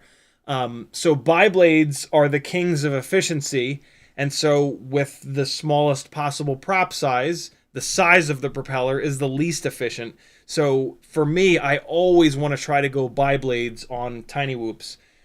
It's just a matter of, is there a biblade available that's well balanced and pitchy enough to make enough power with the motors that we have available to us. So yeah, quad blades are not a good idea because they become very heavy, which kills the response time, and they're not efficient. They're the least, the more blades, the less efficiency. And so you've got the least efficient number of blades on the least efficient propeller size. There are a bunch of 4 blades available, and they all suck. They're pretty. It's kind of unbelievable how bad they are when you run them. There aren't any like brand new 4 blades available because the prop manufacturers have realized that it's not the answer. And so like if you're gonna compare a 4 blade, you have to compare it to some of the older try and buy blades. But even then, the performance is just bad on them. They're just really rough. The only possible reason to run a 4-blade on a tinywhoop is if you have a set of motors that is way too low of a kV, and you can't afford to change the motors out. But, you know, you're going to spend like $10 on a set of 4 blades, just save $30 more, and then replace the motors with something better, and you're going to get a much better flight experience. Level 1 Drone says, what about the HQ D2 by 1.9 by 4? So we just talked about quad blades not being the answer, but I would love to have some 2-inch HQ props in the mix here. The problem is none of the ones that are lightweight enough have a prop hole in the hub that's opened on the top. These do, but a quad blade is going to really hurt efficiency. It looks like these are nice and lightweight though, which is kind of nice. Next order I do, I'll probably snag a set of these just to see. But yeah, a quad blade on a tinywhoop is kind of rough. I do like that these are bullnose though. That's kind of cool. So yeah, I'll snag a set of these and try them. But I've had so much experience with quad blades just absolutely killing efficiency that I'm willing to bet these are not the answer. The main problem with quad blades is they're just too heavy. But the other problem is that the tips of the propellers get even closer together. The more blades and the tips of the propellers are where you get like a little tip vortex. And if the next propeller comes through into that turbulent air, that's what really hammers efficiency to hell. So I don't know it for a fact, but yeah, I try to stay away from quad blades. Johnny Cat says, too much stator volume like driving a diesel. That's actually a really good analogy. Yeah, it's like driving a diesel that redlines at like 2,000 RPM. You have like all this torque down low, but then you don't have any of the high speed fun. MAH Draw with a $5 super chat. Thank you, brother. He says, thanks for the company while soldering. Off to race practice. You guys have a nice day. I hope I read this in time for you to hear it. If not, thank you anyway, brother. And great YouTube name. That's a really fun YouTube name. One of the best I've seen in a while. Johnny Cat, no, we got that. Brent Anderson says, HGLRC 85 millimeter is 10.1 grams. HappyModel is 11.3. Oh, man. Yeah, see, that's not... And then you're going to have... Brent, is that with or without? Oh, plus rubber band. Yeah, see, rubber bands are heavy. So the HGLRC frame really isn't going to be any lighter with the rubber band factored in than the HappyModel frame. That's a shame. 2-inch tinywhoops have been like not popular at all. And so there aren't many frame options. And so they're behind. Like the 2, 3, 4 year old 65 millimeter frames were junk. They were heavy as hell and they weren't very durable. But lots of people fly 65 millimeter tinywhoops, and so the frames have had some good R&D. 75 millimeter tinywhoops are less popular than 65, but they've been popular enough that some frames have come out that have been decent. Not as good as the 65 millimeter frames though. 2-inch tinywhoops are another level of even less popularity and even less development. And so the frames suck. the 2-inch tinywhoop frames are not great. This HappyModel frame, it seems like, is the second best. Apparently this frame is fragile here where the guards meet the ducts. I've not broken one yet, but I've only been flying 2-inch tinywhoops for a couple of weeks now. What I like about this frame is that it's nice and solid. I think it's too solid though. I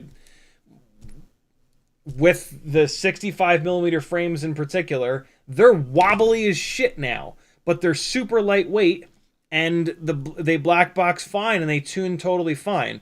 I think these 2-inch frames need to go through that same thing.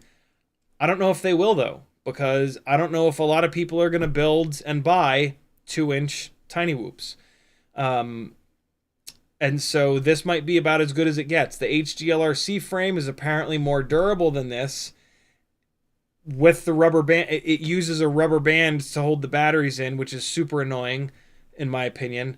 And I bet you with the rubber band weight added in, it's going to weigh the same as this. So I don't think that 2-inch tinywhoops are going to be a good match with smaller motors. I have a feeling that these 1003s or these HappyModel 1103s might be the right choice.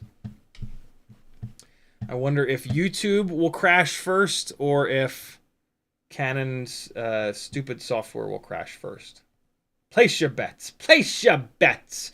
Render says the all-metal one has even skinnier forks. I think... Do you have them both, Render? Because Patrick has the all-metal prop popper, and it... and I've checked it out, and I thought it was it looked like the exact same thing as the clone popper here. Same mold or same whatever. Do you have them both to compare them? If the all-metal one has skinnier forks than the clone popper, I'll buy one of those all-metal ones. I didn't buy it because after I checked Patrick's out, I was like, oh, great, they use the same forks. Each of Reg says, I'll post in Discord General. I also became a patron today. Caroline is my missus, by the way. I'm Mark. Thank you for the support over on Patreon, brother. Very cool of you. Whoever just did a Weebleed order and used my affiliate link, thank you very much. Let me make sure that you're... I didn't see a Patreon email come through. Let me make sure it's not sitting in my spam folder. Boy, I've had a hard time with my spam folder. Oh man, here's a very specific... God damn it. I don't know what... For the longest time, Mac Mail has done a really good job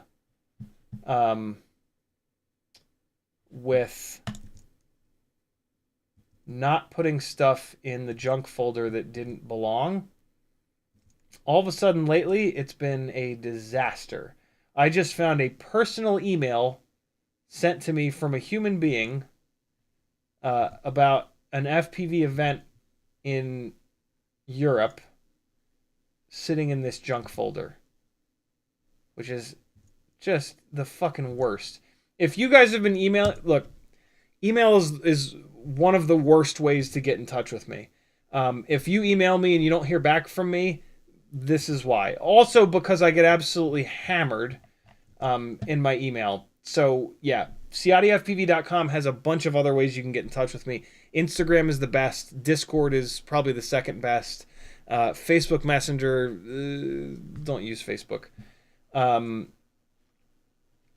So, yeah, there's that. If you've emailed me and you haven't heard back, I apologize. But, like I said, it's the worst possible way to get in touch with me.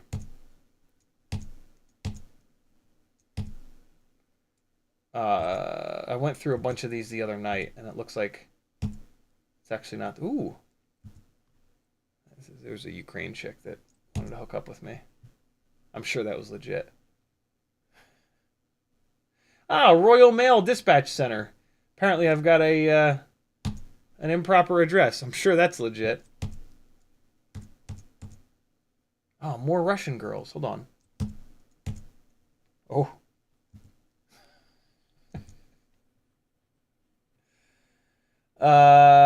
No, I don't want you to... I don't care about your web designing. Okay. YouTube shopping affiliate program. I'm glad that went to junk. Oh my god, a $3 million donation is headed my way. Hold on, guys. Let me just send this Iranian prince my info real quick. Alright, well, my junk folder is now fully cleared out. I think it automatically dumps things after a while, so if you haven't heard back from me, don't email me. I am a couple days behind on my email, though, in fairness, for the record, so just be patient. It's It's tough to stay up on all of these different things. Always feel free to contact me, but never expect a response within. Like, if it's been more than a week, feel free to, like, bug me somewhere else. But, yeah, there it is. There it is. There it is. Okay, cool. Eat your veg. Thank you for joining the Patreon, brother. Very cool of you. Boy, I got a lot of emails today. Holy hell.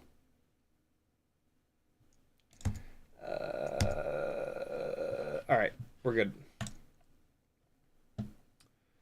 MAH Draw, thank you again for the super chat. Notice says, let's talk about tools for a bit. I'm looking for a fine but strong clipper of some kind for cleaning up TPU prints.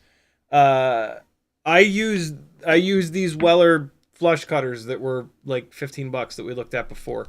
They're not the best though. There's a set of red and black flush cutters that's literally like $5 that they'll fall apart, but they're only $5, so it kind of doesn't matter. I don't think that these are any better.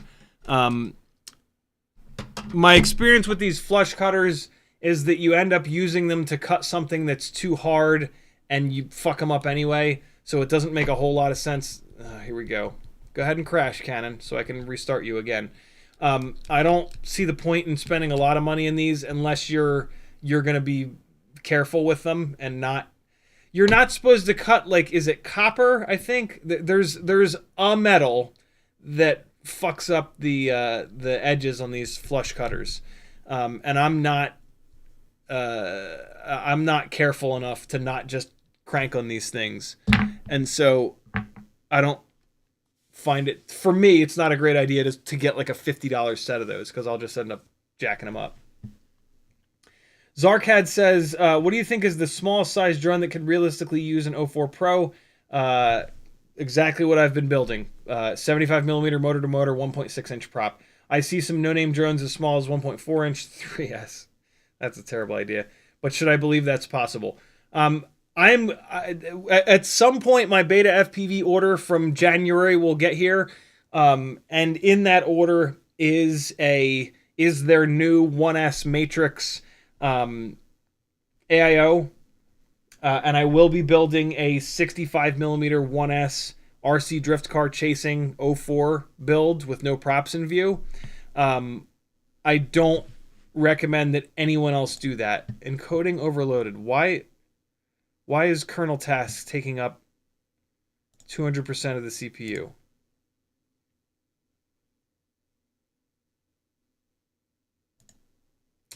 Why can't I do anything about this?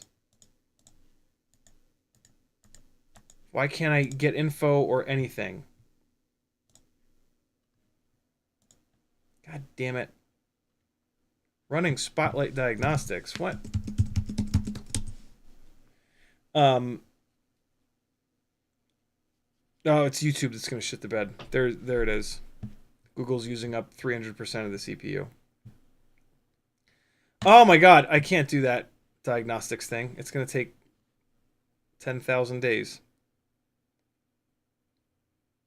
Let me try something.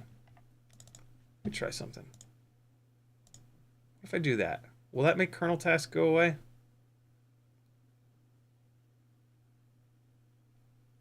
Nope, kernel task still go ham. Yeah, so it's YouTube that's about to shit the bed. That's an interesting way to figure that out. Yeah, so YouTube's going to crash in a minute. Oh my god. Finish canceling the diagnostics, you rat bastard. Yeah, give it a couple seconds. YouTube will shit the bed, and we'll be back. Yeah, so I'm doing that rig specifically to chase these little RC drift cars. It's going to destroy a bunch of my batteries. I'm going to get shitty runtime on it, but the little RC drift cars change directions pretty quick, and the only way to stick with them is to have something that's infinitely lightweight. I don't recommend anybody else do that build, but I'm going to do it. And there are a bunch of 1S 65mm 04 builds out there that folks like Nick Burns have been testing. and they're a mess. They don't fly very good, and the battery runtime is awful. And so, yeah, we already kind of know that, but it's 2S 1.6-inch prop is the way to go, for sure.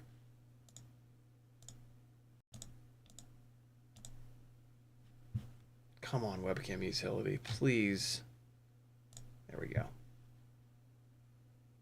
Kernel task is still banging away at 220%.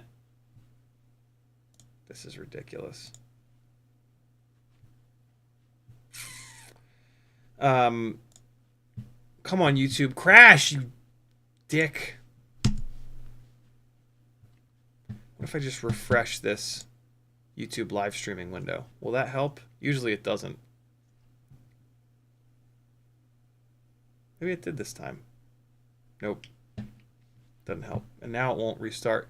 YouTube crashed like all the way for me before when I was watching Bardwell's stream, and it wouldn't come back up. It was super strange. Oh boy. Everything is bad.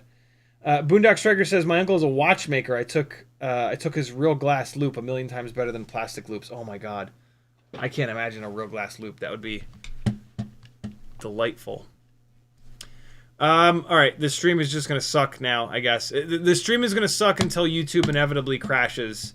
So just give it a minute. It always does. Audio should be fine, and this is basically an audio stream. Denzel the Terrible says, I'm an idiot because I avoid using my expensive MIP drivers because they're too nice. I know exactly what you mean. Brandon Anderson says, but not 85 millimeters, right? But I heard you. 85 for the digital, but an analog will let you thrash harder, not fearing hurting the 04 VTXs.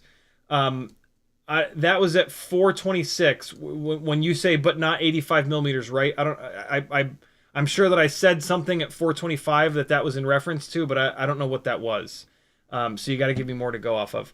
Big Whoop says, as you don't ship outside the U.S., can you tell us where you get M1.2 by 12 screws? eBay. And don't get M1.2 by 12, get M1.2 by 14. And are they / do they need to be self-tapping? The only ones that you're going to find are self-tapping. Morton Upshot says, it's in sync here. Thank you for that. Yes, sound was fine. All right, good. So the mailbag is playing fine. It's just for me, it's a mess. Rockcrawler says, I heard it from the start, but it did glitch once in the middle. That's annoying. Stone FPV says, I got the hiccup. Denzel the Terrible says, paint the blue patch antenna. Oh, right. Yeah, I could totally paint it. I won't. But I totally could. Can you please crash, YouTube? I know that you're going to crash. Just fucking do it, dude. Oh my god.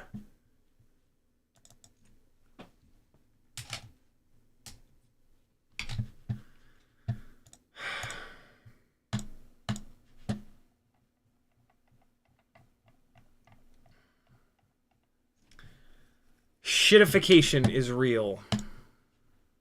Professor Biohazard says, have you tried the HQ ultralight 35mm biblades? Yep, quite a bit. Bunch of live streams on those props. They're great. They're some of my favorites. Yannick says, can you save an already bought 75 Pro frame for a 2S analog rig? No. The 75 Pro will only hold 1S batteries. Maybe X12 plus 1102, 22,000s, and a 3D printed battery holder. Yeah, you could do a 3D printed battery holder, but then the batteries are going to hang down really low, and it's going to hurt performance. Oh man, this is really shit in the bed now. There it goes. Okay. Yeah, no, the other problem with the 75 Pro frame is it's awful heavy. The Mobula 7 V3 frame is the way to go. Talha says, what does your 04 Lite 75mm build weigh? It is 20 grams lighter than the 2-inch build. It's insane. I forget what the actual number is. I put a Patreon post up about it. With 1610 propellers, it's 33.8 grams. And then the 2-inch rig with my new favorite propellers, which are the 2023 S's. I wish these motors were just a little bit higher kV, because I really want to make these GemFan 2015s work, the biblades. I also like the way that the biblades kind of fly better. That's a high right. This is a high left. I get another high left. I need a high right. There it is. The Mobula 804 is 47.4 grams. Such a difference. Such a massive difference in weight between these two. But luckily, on the 2-inch rig, these 1103 motors make mad power. And it flies really, really good. It's just for like real close, in tight, like garden flying. It feels big and it feels heavy. And so I'm really digging. For me, this is awesome for like going somewhere. If I like go to downtown Atlanta and I want to fly around, this is going to be awesome for that. This will be fine for that. But yeah, this is more of like an indoor-outdoor kind of setup. This is outdoor only with the big-ass props. If I could only have one of these, it would absolutely be the 75 millimeter motor-to-motor 1.6-inch prop rig. But I'm super intrigued by this 2-inch rig. Almost so much. My plan was to pick between these two and just have one. But I'm so curious about like taking this to downtown Atlanta and just diving every single building, blasting all over the place, that I might buy a third 04 Lite air unit for the 65 millimeter drift car chasing rig. I really don't want to do that, but man, like this 1.6-inch prop rig is just so good for indoor, outdoor, around the garden, front of the house, back of the house. But then this is just so good for pushing into the wind. Yeah, it's a bit excessive, but like I can kind of justify it if, especially if I keep doing edits and then you guys keep supporting the edits and, you know, joining my Patreon and stuff like that. Shameless plug. Has there ever been a more shameless plug? But yeah, I don't know. We'll see. What I might do, what I totally could do, is just like keep this frame and motor and prop combo together, unplug the motors, pull the central canopy off, and then I've got like this AIO camera canopy that I can take and drop into whichever frame that I want. That's something that I already do a lot. Like I have a bunch of frames with motors and props just ready to go. And if there's a specific use for that setup, I can pull the unplug the motors, pull the central stack off, and just drop it between one frame and the next. So that might be what I do. The problem with doing that is this. So this is the Mobula 704 bind and fly AIO camera canopy setup. It's XT30. I don't necessarily want to change it to BT 2.0. And it's like together and it's here. The 65 millimeter 1S rig, it has to use that specific AIO. And so it's like more work. I mean, I guess it's not that bad because the VTX is on plugs. So I could pretty easily just like unplug this. But like it's a different camera. I don't know. We'll see. I don't know. I am like the tinywhoop guy, so that makes me feel a little bit better about having so many different builds. But I would rather have less builds than more. I'll just say that. Brandon Bean says I got a set of flush cutters that are ruined, and I use them to cut hard things. Yeah, those are my red and black ones are all out in the garage because they're all ruined. And a nice one that I won't cut steel with. Okay, so it's steel. Good to know. Steel. Brent Anderson says, I asked earlier if you built a 2S analog yet, and I meant 85. Oh, no. And I probably won't. The only reason to go up to 85 millimeter, as far as I'm concerned, is to deal with the extra weight of a digital system. An 85 millimeter, the 75 millimeter 2S analog rigs, the power to weight ratio is so good that like you could fly those in 50 miles an hour of wind and they'd be like, wee, I don't give a shit, because they're also smaller and lighter and more aerodynamic, right? When we tack on 8 or 9 grams of payload in a digital system, now, so here's the full range, right? 65 millimeter rigs, too small, definitely too small for the extra weight of a digital VTX camera setup, right? 75 millimeter rigs, as small as you possibly want to go for the extra weight of HD stuff. 2-inch rigs easily carries the digital payload, right? 65 millimeter rigs rip with analog. 75 millimeter 2S rigs with analog, like plenty, right? No need to keep going. Make sense? James Thomas says 3D printed battery holders are too heavy. Yeah, TPU is just heavy. It's heavy stuff. Badger, it also drops the battery down lower than I want it. I like to have the battery tucked up as tight as possible. One of the reasons why tinywhoops fly the way they do is that everything is centralized. All the mass is right in the center. So the yaw performance, which is the hardest axis, is actually pretty decent on tinywhoops. If you start to spread the weight out on a tinywhoop, up, down, left, right, it's going to really affect the way that they fly, and they're already sort of the worst flying rigs because the propellers are so small and the least efficient. So yeah, stuff like that I try to stay away from. Badger FPV says, don't buy now, wait until they release the bind and fly, and then you can review it. They don't send me, at least, they don't send me the 04 on the bind and flies. The maybe like the big popular channels, maybe they get the 04 lite included, but I actually doubt it. It's just too much money, you know. Like HGLRC doesn't have enough money to buy 50 04 light air units and send them out to all the reviewers. So luckily the 04 has the plug headers, and so they send everything but the 04. Beta FPV and HappyModel at least do that. I don't know if the other companies have money to spare, but I really doubt it. Look at that orange Micro V. Very cool. To match the orange motors. Awesome. Here's Eat Your Veg's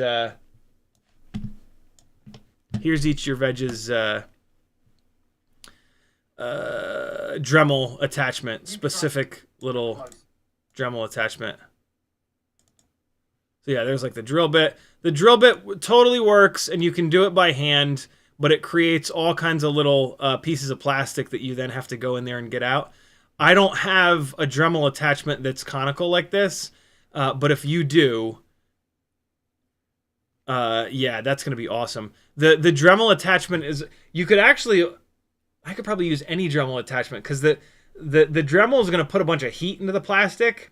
And so you could probably use like the drill bit to wallow it out and then just touch it with the Dremel to like melt those little tiny pieces of plastic down. Or just use it to do the whole thing, which is what Eat Your Veg is doing here. Very cool. Very, very cool. Yeah, awesome. I dig it. I'm gonna try next one that I do. I'm gonna try that on, because I'm sure I have a Dremel attachment somewhere that'll kind of get in there and just create that heat. It is 5:02. Let's fly a couple of batteries and then shut this down. It looks like the goddamn camera software has shit the bed again. That's okay. We will just use tinywhoop video for the remainder of the live stream. I'm going to fly the wandering whoop again because I'm trying to get enough decent flight footage from it to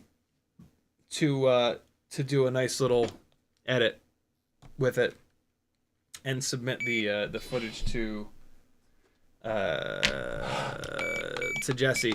The wandering whoop is a Cockroach V3 frame, 0702, 32,000 kV motors, the HQ 1.2 inch 0.9 pitch tri-blades, and then it's just a Mobula 6 2024.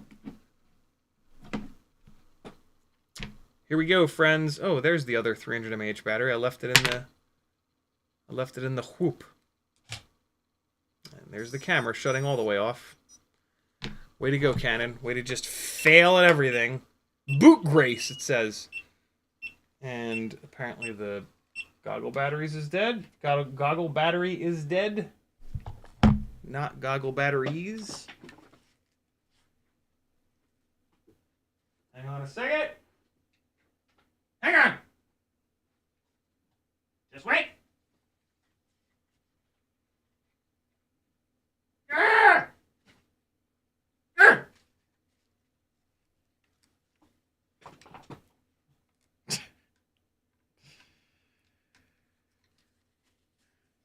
Ever meet one of these people that, like, gives everyone the finger all the time? What's that about? If that's any of you, I mean, like, it's not the end of the world, but, like, you know, what's the philosophy behind that? Do you just hate everyone? Or is it just one of those things that, like, you started doing and then you never thought about it and then you just keep doing it? All right, here we go. Oh my God. I had a funny rainbow. Question mark on the... nope, there we go. Now the memory cards. Memory carding. We're going to go straight upstairs. What is happening here? Why is this like this? Hey! Oh God, I just went right into it. No, no, no, no! Oh no! Oh yes, we got it! That shag carpet is lava, or shag rug is lava.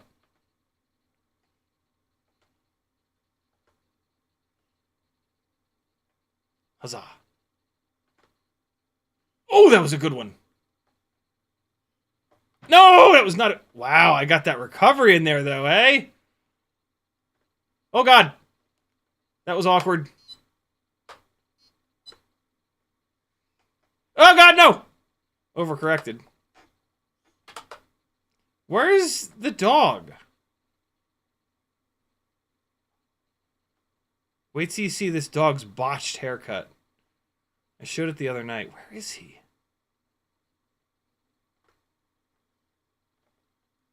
I think he's in the bathroom or the bedroom. Ah! Ah! Oh! That was a hell of a recovery. Oh God, I don't hit that lamp very often.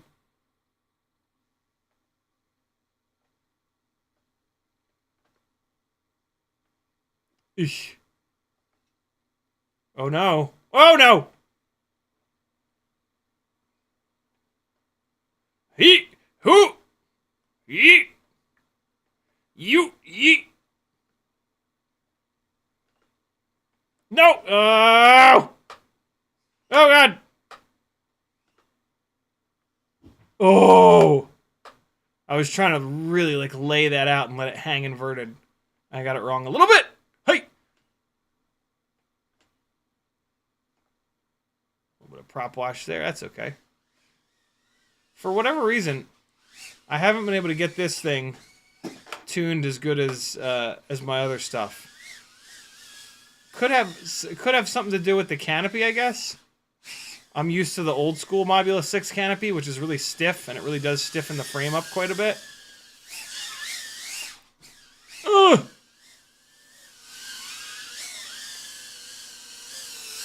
Might have a couple power loops in there that I can use. That wasn't terrible. 2 minutes and 30. Battery's bouncing back up to probably 3.7. Ooh, that was a hard hit. That bent this ELRS antenna down like a son of a bitch. This Mobula 6 banana hammock canopy is... It's alright. It holds the camera level, which is really, really nice. Something that the... that's a 260 mAh battery too, by the way. Something that the Beta FPV banana hammock canopy can't say. But you do have to run a camera in it that has the holes in the corners, like the new FXT camera. So you're way more limited in camera selections. So FPV says, have you flown the new Beta FPV 75 Pro with 04 yet? Nope, and I probably won't. 1S 75... 1S is not enough for analog 75s, let alone digital 75s. I have about 1,000 live streams trying to make walk snail lite digital work on 1S 75mm rigs, and it's just not enough. 1S is for 65mm, 2S is for 75mm.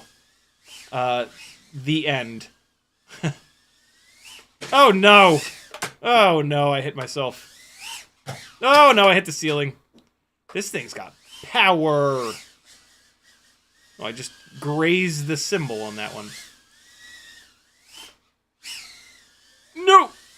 That was close. I was probably an millimeter away from the mirror on that one. Okay, let's just calm it down. Oh boy. I said, let me just calm it down, and then I did, like, 2 of the biggest tricks in here. Oh, God, that looks so cool.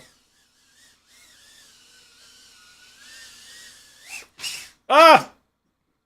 I didn't give it enough of a throttle blip to get through that hanging cube. Oh, my God! Why does that look so good? Ooh, I got a good run going. Don't fuck it up. Don't overthink it.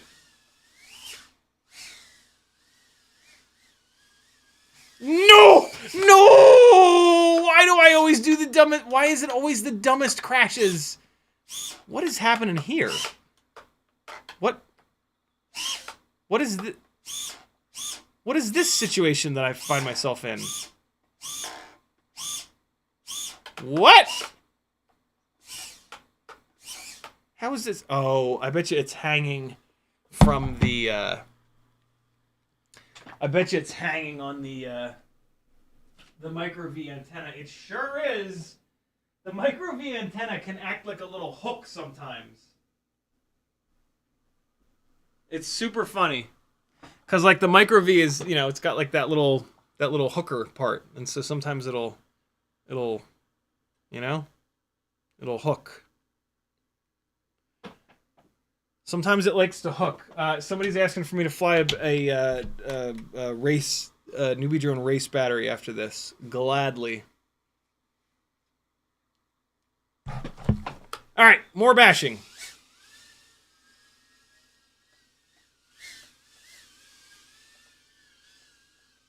Ah, rejected.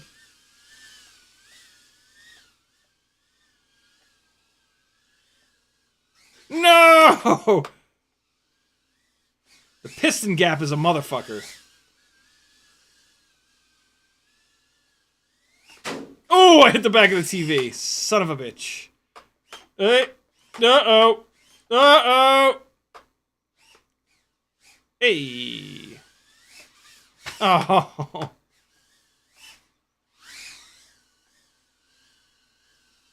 Oh, no. Oh, no. No. No. Let me out. No. Why won't you come out of there? Is it in the corner? Oh, it's getting out. Should be it. No. Come on, man. Don't make me walk 4 feet. Fuck off. Oh, you dirty rat hoe.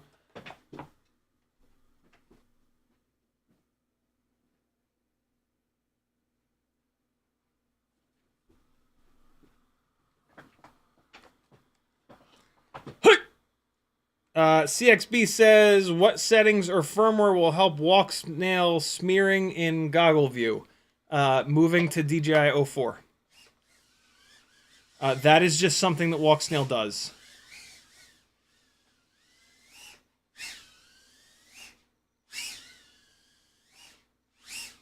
Damn it! That would have been a sick little double Matty flip. One big, one small.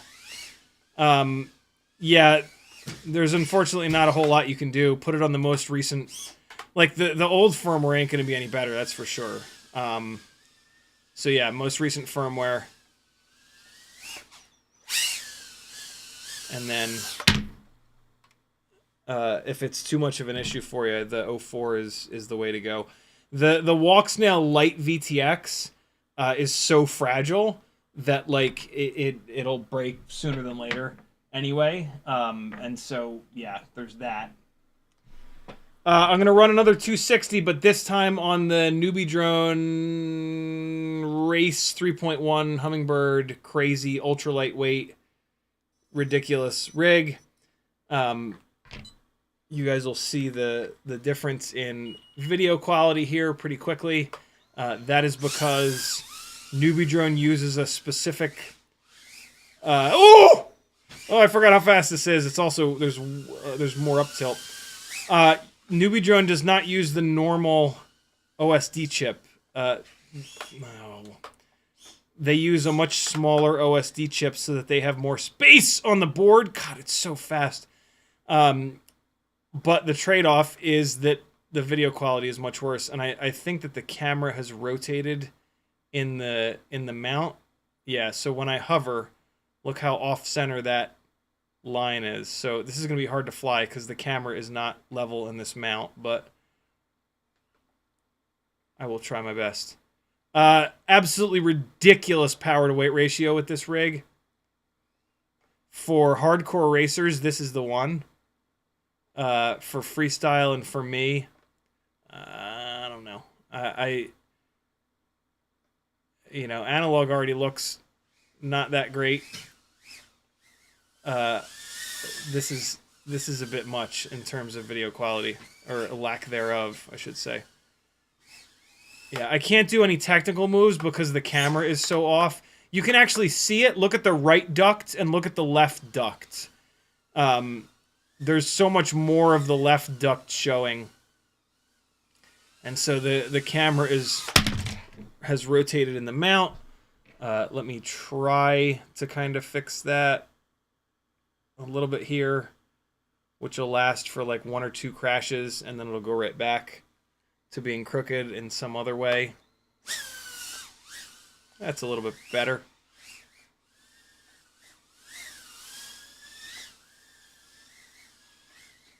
Like I said, for hardcore racers, you're either going to spend like 3 or 4 hours custom doing all this crazy ultra lightweight shit, or you can just buy this thing for like not a lot of money. But the trade-off there is going to be the image quality.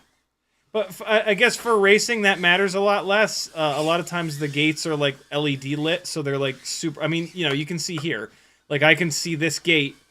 I can see these gates totally fine. You know, it's a fairly big opening. But, like, for freestyle, you know, I want to shoot smaller gaps than this, right? Like, and I want the video to look good, too. And the camera has already rotated. I can already feel it. You know, like, I want to shoot down under here. I want to shoot the fucking... the Mazda 2 piston gap. Yeah, I can't do anything with the camera rotated, though. Because when I level the horizon, the goddamn thing slides sideways. Because the camera's not level. Well, there's the TV flip. Yeah, I don't love flying this rig. The camera rotating all the time, and then, like, it's just not a freestyle rig. I kind of can't see where I'm going. It's a master class in power to weight ratio, that's for sure. But other than that, it's kind of tough. Kind of tough. Last battery, friends. It's going to be a 300 mAh battery in the Wandering Whoop. Thanks for hanging out. Hope you guys have an excellent rest of your weekend. And I'm glad you're here. Every single one of you. I really am. Yeah, the weird OSD stuff is the CAC firmware. It's, you know, young people. What can I say? Young people gonna young people.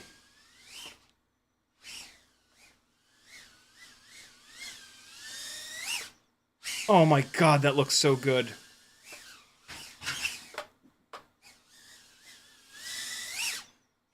Oh! That was a big one. I couldn't decide what to do, so I just... Sometimes I literally can't decide what to do, so I'll just fly straight.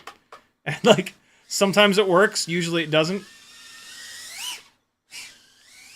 That was one of those times. Yikes. No, no, no! Oh, I got lucky.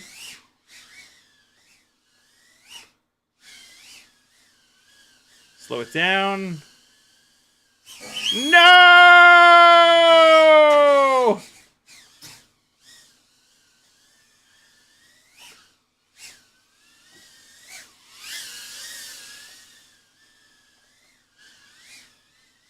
Trying to get a really good, like, 30-second run in here. But I'm not a 30-second run kind of guy.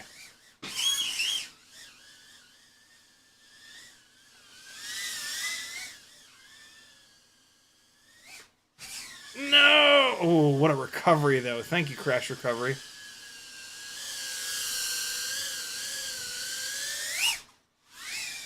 Get out of there! Yeah!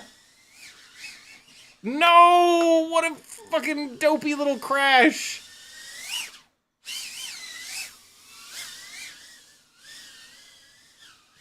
Yeah! Yo! That was hot shit! No!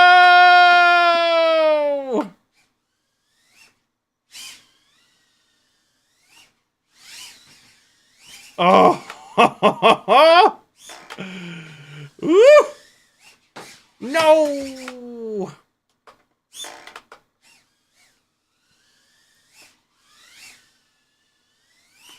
Oh! Yo, the giant power loop is being a motherfucker lately. I can't remember the last time I hit one of them. Alright, well, I mean, I don't really consider that to be hitting it, because I crashed afterwards, but that is, so suck it, Trebek. No! Why would I try such a weird, like, I've never done it before kind of thing?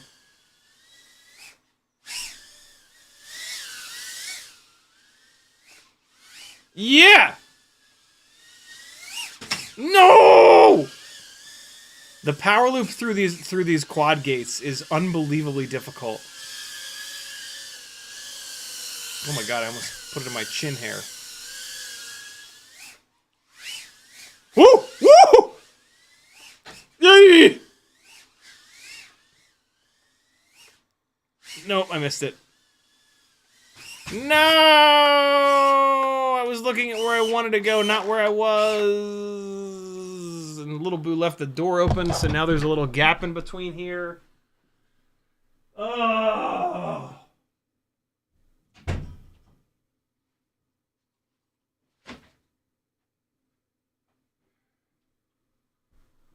Yo, these 300 mAh batteries are the truth!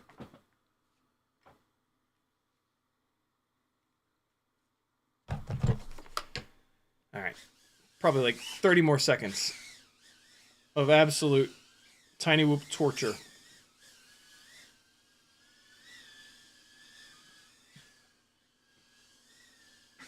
No! Oh, this coffee table is so low. Can you stop that? There it is. One last second mirror flip.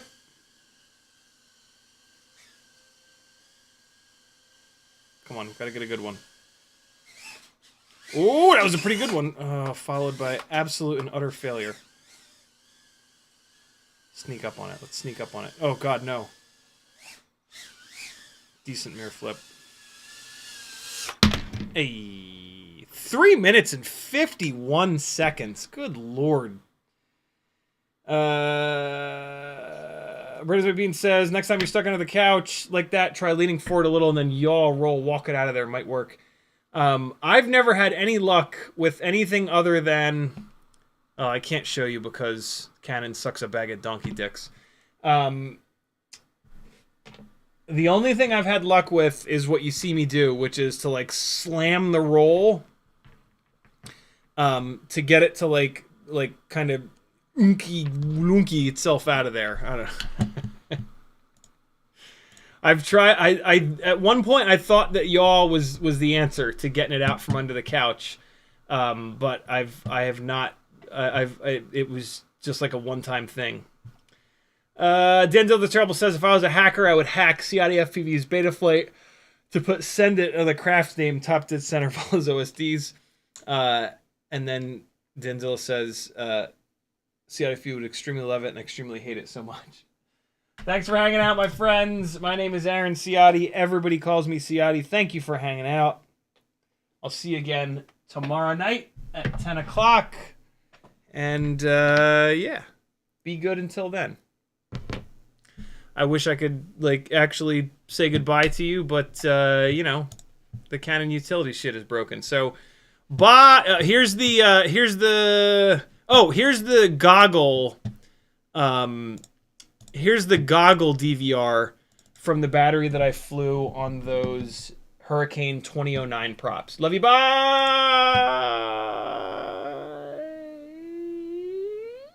Oh, by the way, I ran this in 100 frames a second at high shutter speed to really show you guys how flipbooky it can be. I forgot to talk about that, but that's why it's kind of stuttery. All right, love you, bye.